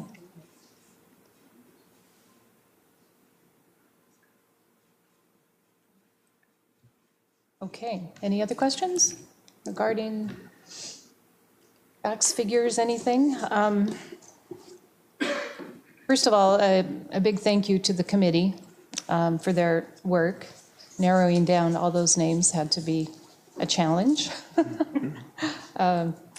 This whole process is both exciting and daunting. I may have lost just a little bit of sleep over it, quite honestly. I've really done much reading on this. Let's discuss process. We've already kind of gone through our questions. I'm going to ask if there are any additional names. We're going to take a little bit of a poll and then move forward. So at this point, are there any additional names that directors would like to propose? No? Okay. I Let's, had one question. I do like the synopsis that they have the rationales for the names itself. Is it possible we can include a time period to go over some of the rationale? Like, I think we'll do that now. okay. Yeah. Roll first or do that first? I think that we'll go ahead and just have a discussion maybe as to your feelings about the different names and discuss the rationale behind the names. After that, we're going to take a poll and rate your top 3 proposed names. I guess Darlene will summarize, or someone will summarize those for us so we have an idea of where everyone is coming from. And Although we may have a good idea after our discussion. And are they rank order? No. Okay. Well, they are not rank order? Nope. No, Just the check, way check, check. the way we designed the process with you is you walk through every one of those descriptions and talk about every one of the names. And then you tell us on this card what your 3 favorites are. We're going to give them to Larry. He's going to put them up on the screen, and then you're going to know how you all feel without any of you influencing each other's feelings. Then you're going to see where preferences essentially lay, and then you're going to decide how to move forward from there. Okay. Does that make sense? Yeah. Okay. So you want us, or the plan is to go through the choices one by one? The plan was for you to discuss each name so that any questions or feelings about names get out now before you start prioritizing. Prioritizing. Right, Yeah. and then before you get into the knockdown, drag out as to which one is going to be. Okay? And we have an officer here to make sure that you. He's stepping closer as we're getting. Getting some nourishment. Okay. Okay, we'll just go ahead and take them in order. What was the same order? Starting with Emma Yule, elementary. Anyone like to Can I offer? discuss their Yeah, yes? so I was leaning towards Emma Yule, but then I started thinking about the fact that the school is located while in the Everett School District, it is in Bothell, and that there could be more places in Everett, like the Civic Auditorium that could be renamed, just other things that could be redone that are in Everett proper, at Everett High School, where she would have more of a presence for the Everett community. Well, this is still the Everett School District.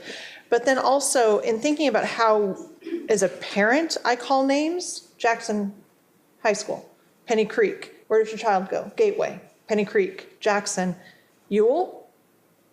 And I just went, and then my husband, who I'm throwing under the bus right now, really, the Ewell School? While that could be good for kids, it could be hard to understand what they mean. And so that's where I went from maybe what I was leaning towards. I had more reasons not to.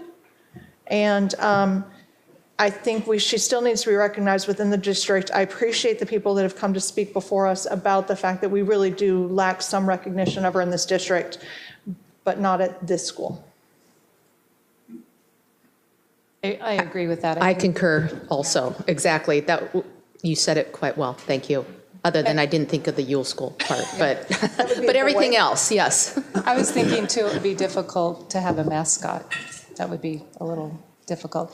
And I would like to say, I think hopefully this is an opportunity for us to open the conversation about recognizing Emma Yule in some other fashion in the district. And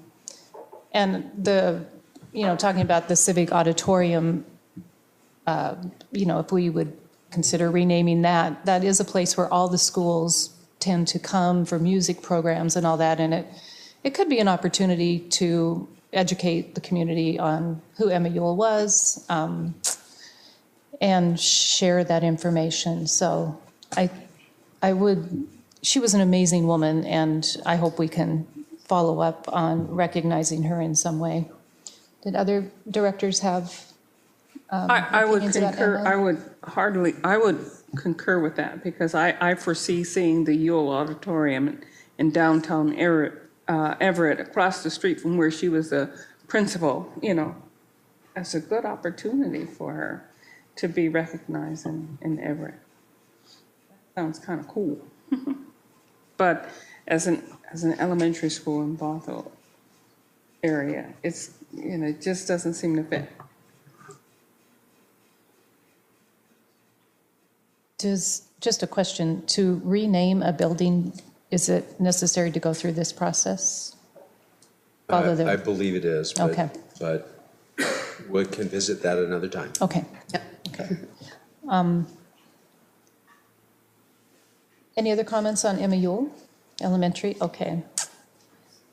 Moving to Meadow Ridge Elementary, I'll just read the description. The school sits on a ridge with meadows in the surrounding area. The open and sunny connotation of a meadow supports the guiding principles of the school. The name is aligned with natural names of other schools. Any comments on Meadow Ridge? Does the school sit on a ridge?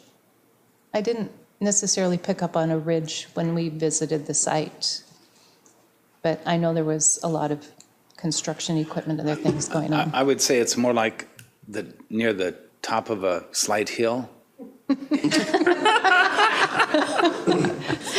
Thank you, Mr. Gunn. Near power lines. I'll make a comment. We all seem kind of quiet on this. I like the name Meadow Ridge, but it is also sort of very generic to me. And so I think it is not evoking any strong opinions, perhaps, from us for that reason. Yeah. Agree. I at first felt it kind of fell outside the naming conventions of schools in that area, but there is a View Ridge, so there is another school with a similar name. Interestingly, I had my son read all these options, and that was his first choice. So, okay, Paul Allen Elementary. I guess I'm not going to read these because I think we've all read them to death, and I don't want to use that extra time. So Paul Allen Elementary, I guess my view of that name is he's definitely a significant and very generous person in our state and society, but I kind of dismiss that just with the opinion of I would prefer sticking with more of the sort of similar names in the area. Yeah. Okay. And also, he might have donated to Everett, but he was educated in Seattle, so it's it's not an Henry M. Jackson as a local figure, and so I sort of did the same thing. Or as far as I know, he was high school in Seattle. Any other comments? Moving on to Pioneer Elementary. My thoughts with Pioneer is we have several elementary schools in the area that are already named Pioneer in Arlington. Close, too. Yes, very close. And Pioneer Heights and North Shore, just across the street. And then others that are further away, but still they're Pioneer Elementary School. And I thought that might be confusing for someone when you start talking about what's happening at Pioneer Elementary School. Well, which one? The one in North Shore or the one in Arlington? I thought it would be too close, and the similarities of the word might confuse people. I did like the narrative of the students and staff will be leaders, trailblazers, forerunners, and pathfinders for future generations. It does set a nice tone for an elementary school and fits in with our vision and mission and all. So, but I agree it is a fairly generic, well-known, well-used name. Comments on Pioneer? Moving to Sunset Hill Elementary, which, as we saw, is the winning vote among the students by a landslide. Comments on Sunset Hill? One of the things I do notice is that the neighborhood of Sunset is very particular, but there will be some kids that will be coming from the other neighborhoods around there, Tambark Creek, Carriage Park, Valley, or those are other neighborhoods that kids will be coming from. Would they feel that why not their neighborhood? I wondered the That's the same name. thing about with the next one being Tambark Creek, because there's a neighborhood, Tambark. But then Silver Firs Elementary encapsulated so many neighborhoods. Mill Creek isn't the proper of Mill Creek, but it's so many neighborhoods and some outside of Mill Creek. And so I sort of did dismiss a little bit neighborhood, too much association with that or discrimination against other neighborhoods. Because I did think about the same thing. But it was, but I sort of was, I liked, because it is off of Sunset and it is on a slight hill. There's definitely a grade on the other side as you go down 180th. That's a grade. It is a hill. But it would be easy for kids to remember maybe. It definitely made my list because I like the idea that the kids chose it then by a resounding margin, and irrespective of what the rationales are. But I just like that idea that one day in the future they'd go like, hey, we had kids do this, and then these very kids would probably, the ones that at least voted for it, it's like, yeah, we did that. Empowerment of being in the same local area that you were. I like that. But then the fact that there's another school close enough as in Snohomish, that bit sort of dissuaded me. Yeah. The other thing that I kind of liked is also it's on Sunset Hill. So yeah, Sunset Elementary School on Sunset Hill is geographically makes sense. It does have a geographic connection.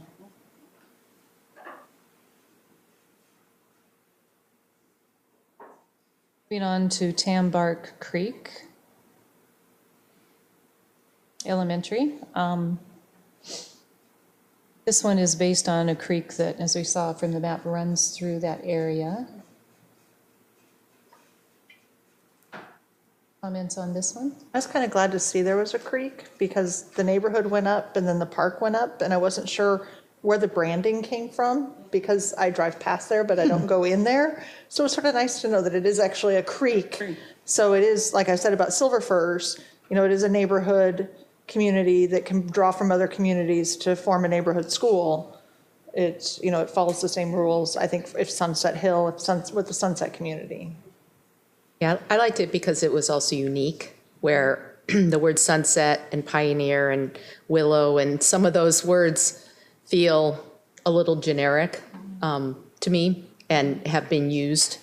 And so this was different, I guess, but relevant and had the same naming convention as several of our other schools. I did notice also that it has a park that's already named after it, a neighborhood, an athletic field, a dog park. There are a lot of areas that are already named it, but it has a good name to it. But I could add to it, it's also the second highest thereabouts voted on by the kids. Right. So it could be, they recognize it because they probably go to the park because it is a very popular park and dog walking area. Yeah, the park, the athletic field, the neighborhood, the dog park, and all that are all in that very area. So for people coming from outside or even nearby, it's very easy to remember or know whereabouts it is. Where it is. And so I really like that idea of aspect of it. Because it is a unique name, as Caroline said, but it is familiar also in that area. A lot of people use those parks, I know, and schools, the dog parks. There's lots of.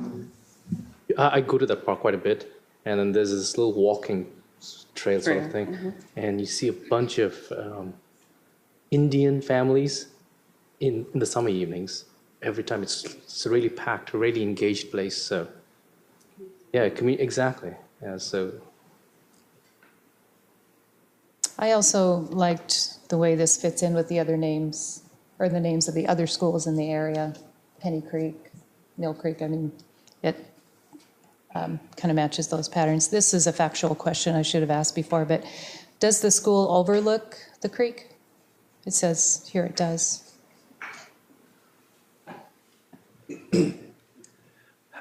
I don't think so. Tonight. Is the creek in proximity? again We have factual. Is the creek in proximity where the students will be able to use it for learning or access it at all? It's like you have to get through a neighborhood Or- to get I to don't it. think so. I think It doesn't, yeah, It doesn't look like real it, though. close, but it's closer hard to tell. 35th. Yeah, I think it's about a half mile to the west. Oh, it's quite a just ways, yeah. just east of 35th, and I think it would be what I would consider to be in the neighborhood. Uh-huh. Okay. Madam President, we haven't heard from our student rep. I mean, maybe she has any kind of voice closer to the students' age than we. That's true, absolutely. Janet? Well, I'm not in elementary school anymore, so Neither are they. Yeah. The voting didn't really reflect my views. I really thought Emma Ewell and Paul Allen were influential names and that they could possibly inspire students to learn more about leaders in our community and education. But the points that Director Mitchell made on the Emma Ewell elementary name were pretty valid, but I still think Paul Allen would impact education and students to be more motivated to look into leaders in the STEM fields. So I personally think that like leader names would be better than like Whispering Firs, but that's just my view. There's a girl who went to Penny Creek.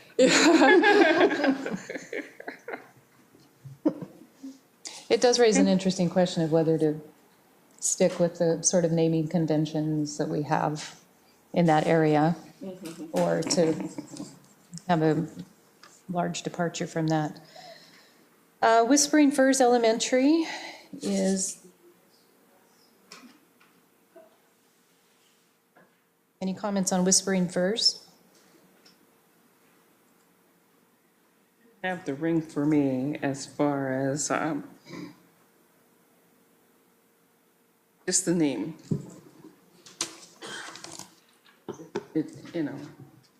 I could see a silver fir. I can't see a whispering fir. Any other I agree. comments? Love the description. Yeah. Love the description.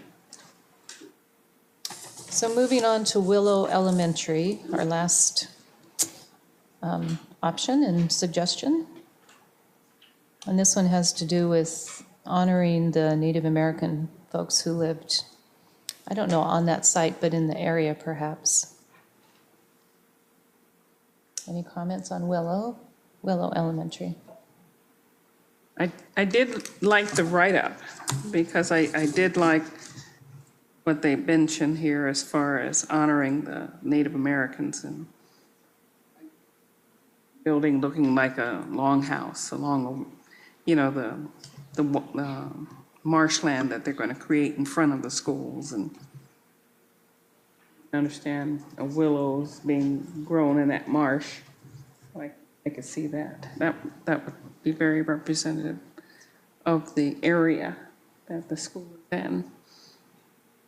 I do like the fact that they'll be using some of the wood to build tables and art inside the building. That's pretty good, or walls in the building. I just thought honoring the Native Americans would be nice. Should we have a fact check on that using the cedar inside the school? I think that is accurate. Okay.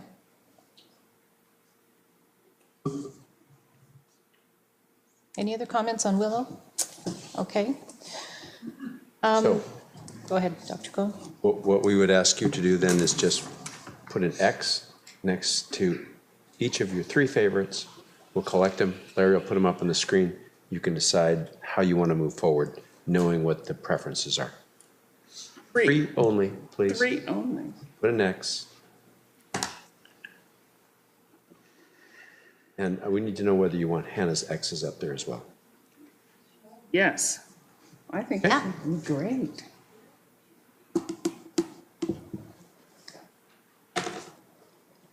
Done? Okay. I put squares around my X's because I changed my mind. Okay.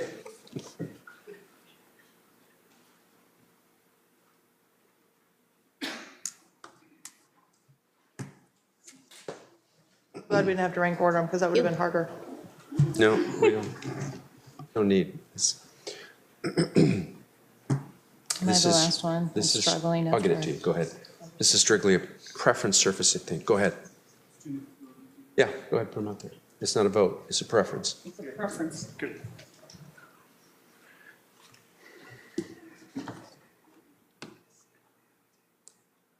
If you'd like to get some water or some snacks, take Larry a couple seconds to put that slide up and mark the preferences. I know. Dun, dun, dun, Does that dun. look okay? That's from Jeopardy. Jeopardy. We need the Jeopardy music. Get one more. Dun, dun, dun, dun, dun, dun. Okay. Everyone's thinking and writing their answers. Didn't know we were either.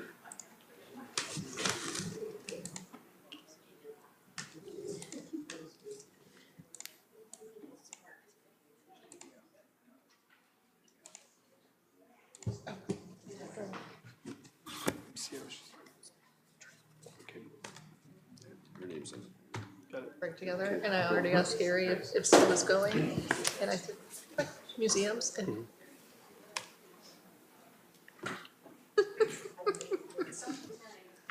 Becca's like, well, who's Sue? Retired teacher, principal, and Dr. Cohn's wife? Oh, yeah.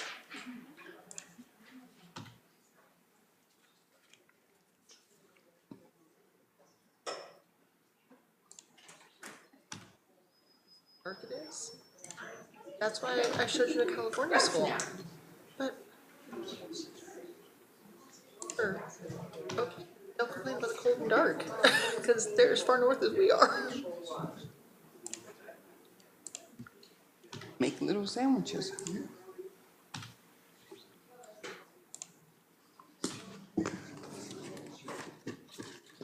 Registered us, but I was like, down the dates I can book.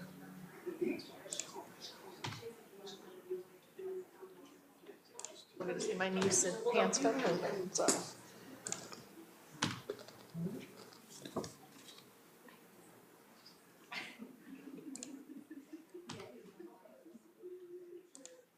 Seen that. Okay, she's not that kid. We did it too. She's done a couple tours there, both through the eighth grade.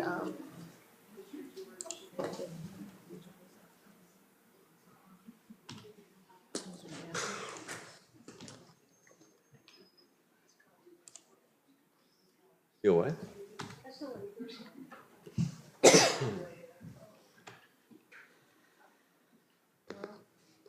We have a tie. Well, I expected that you probably would have at least a couple of them you'd all like.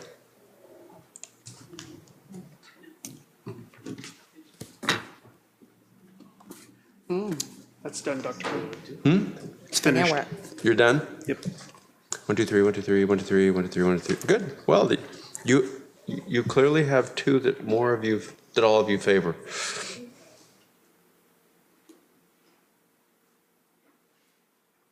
And so do we have more discussion now around, Until you decide someone's going to make a motion.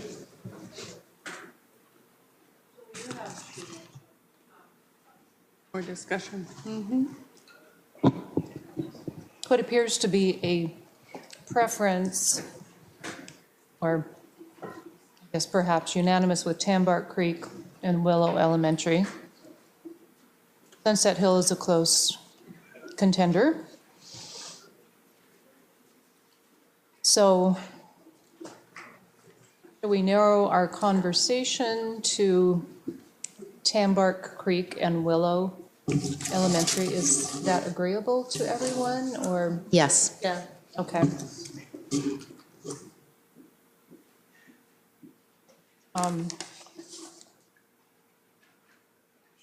Does anyone have comments on choosing one over the other? Or just supporting comments for a preference among Tambark Creek or Willow Elementary, although it looks like everybody kind of likes them both. Well, but not equally. Not equally. Not equally, yeah, because we had to choose 3. Right.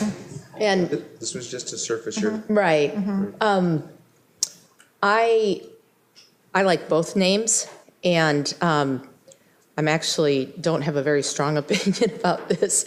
Although I'm very excited we have the honor to be able to do this. This I think is a very exciting thing as a school director, and one of the more fun things we get to do. But I'm leaning towards Tambark Creek because of its originality and specific connection to the local area geographically. I'm leaning more to, and Director Andrews, you mentioned naming convention. We do have Mill Creek, Penny Creek, Tambark Creek. In the neighborhood, the park are called Tambark, so that Creek would be an added name to the school. And again, like Silver Firs, it is a community school. And in a school in a named community, it would be named like its community. And so I'm leaning more towards it, especially because, again, where do you go to school? Tambark Creek, it is something more solid than where do you go to school? Willow. It just, because I don't know, in our family, it's not Willow Elementary School. It would just be Willow. So I'm leaning towards Tambark Creek. I recall the session we had at WASDA conference in which they talked with Native Americans on how we can do more Native American honoring them and including them and keeping them relevant in our kids' lives, you know, because of this area so rich with Native American history. And I look at that as still honoring the Native Americans and the area that, and the people who used to live in this area being called Willow people. So I looked at that, but I also like Tambark Creek.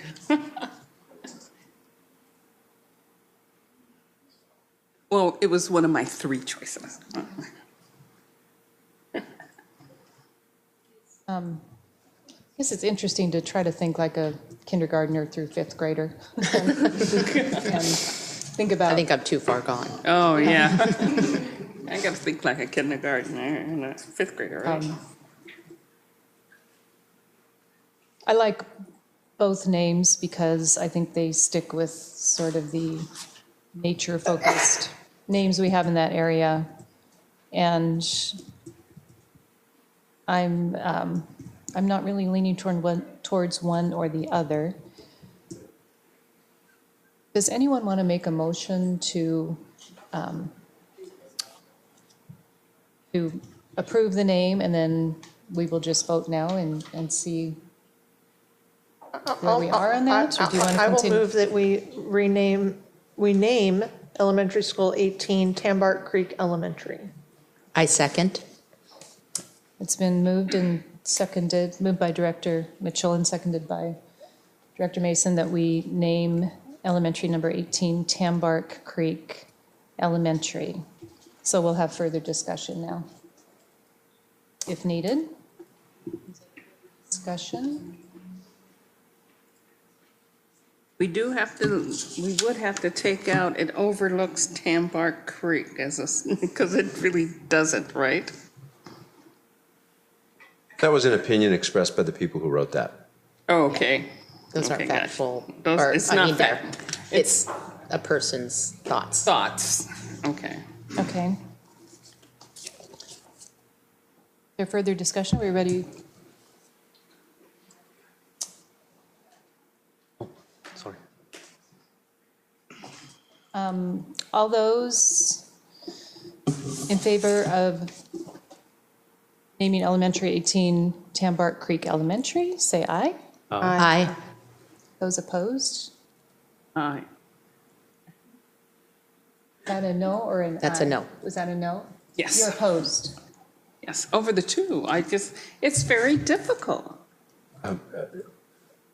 Often in parliamentary procedure, people say aye for both. Oh. So if opposed, a person can say aye, and that's a no vote. Thank you. Yes. I'm wondering if there are any abstentions. Were there any abstentions? Abstention, yeah. I think that would be a better than a no vote. I think that would be better than a no vote. I would like to remove my no vote to make an abstain. Okay. So motion carries. 401. 401. Thank you. We very much appreciate your work this evening. Thank you. We That's have a name. exciting. Yeah, thank you. And thanks, please make sure that the committee, those who are near them, they say thanks on behalf of the board for their work. Their Really work, appreciate yes. Hooray. Okay. That's good. I like that. Yeah, I know. There's no rest for the weary up here. Okay, let me find my notes. That's pretty good. 15. That's exciting. I think so. Okay, moving on to item 15. It's upcoming agenda items. Dr. Cohn, would you like to discuss? Yes, I would be our happy to. Item upcoming- 15.1 is your special meeting scheduled for December 18. It is a noon meeting. You're going to be at the Skills Center, the Snow Isle Skills Center for lunch, a brief presentation by the director and a tour of programs. Item 15.2 is your newly scheduled special meeting, December 24, the Winter Wonderland breakfast at Sequoia High School. Wait, did you just say December 24th? December 20? 20, okay. I misunderstood, sorry. Okay. And then item 15.3 is your regular meeting for January 8. We have a strategic progress monitoring item, early learning program update. We have a number of first readings, and I think actually I probably need to update this item a little bit for you, if I recall correctly. I think there are a couple more first reading items, and I'll be happy to add it to this. It was in the full list as a result of Cabinet's review of policies on Monday. It is in the current board annual meeting plan posted to board docs. Then you have the first quarter financial report, a November financial report, and we also always, after we know who the new board president is, we generally do a presidential recognition of the past president. So that will be added as a recognition item in January, because of course we don't know if there's a past president or not until the vote's over, right? Yes. So those are the meetings that are chair. upcoming on your list. And this evening we do have a very brief executive session. You do. Can I ask a question? On the special meeting on the 18th of December, at what hour is that? Noon? Noon? That's on our calendar, or it should, hopefully it's on your calendar. Yeah, it's on Noon. my home Right, it phone. should be noon. Oh, my home calendar. Let me is check. not on this Let me one. look at my calendar. Just let me double check. I thought we said it was, but let me double check. That's one reason why I asked the question, because I know it's on my home calendar. It's on mine, the district. Yes, and the, noon to 1:30 is, Noon to 1:30? yes, ma'am. Okay. Should be on your And- board calendar. Mhm. And the 20th, the Winter Wonderland breakfast. I have that. Say I have 9 that or on my calendar And 9:30. at 9:30. 9:30. 9:30, okay.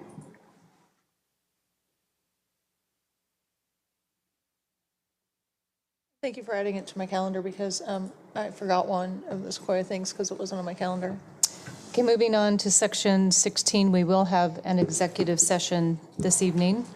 The purpose of this session is to discuss with legal counsel representing the agency matters relating to agency enforcement actions, or to discuss with legal counsel potential litigation to which the agency, the governing body, or a member acting in an official capacity is or is likely to become a party.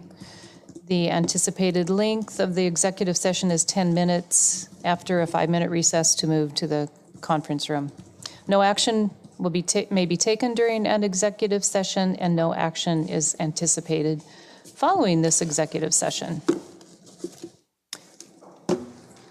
So we do not adjourn now, we do it after. You recess into executive session. Mhm. So we're recessing into executive session. Before we recess, I just want to wish everyone happy holidays and thank you for all your work so far this year. And I hope you have time to spend some nice time with family and loved ones. And I'm sure we'll probably cross paths before then again, but just in case we don't see each other, have great holidays. We're Yeah, well. Recessed. Recessed. Thank Yeah, you. you can do it if you want to. Sure.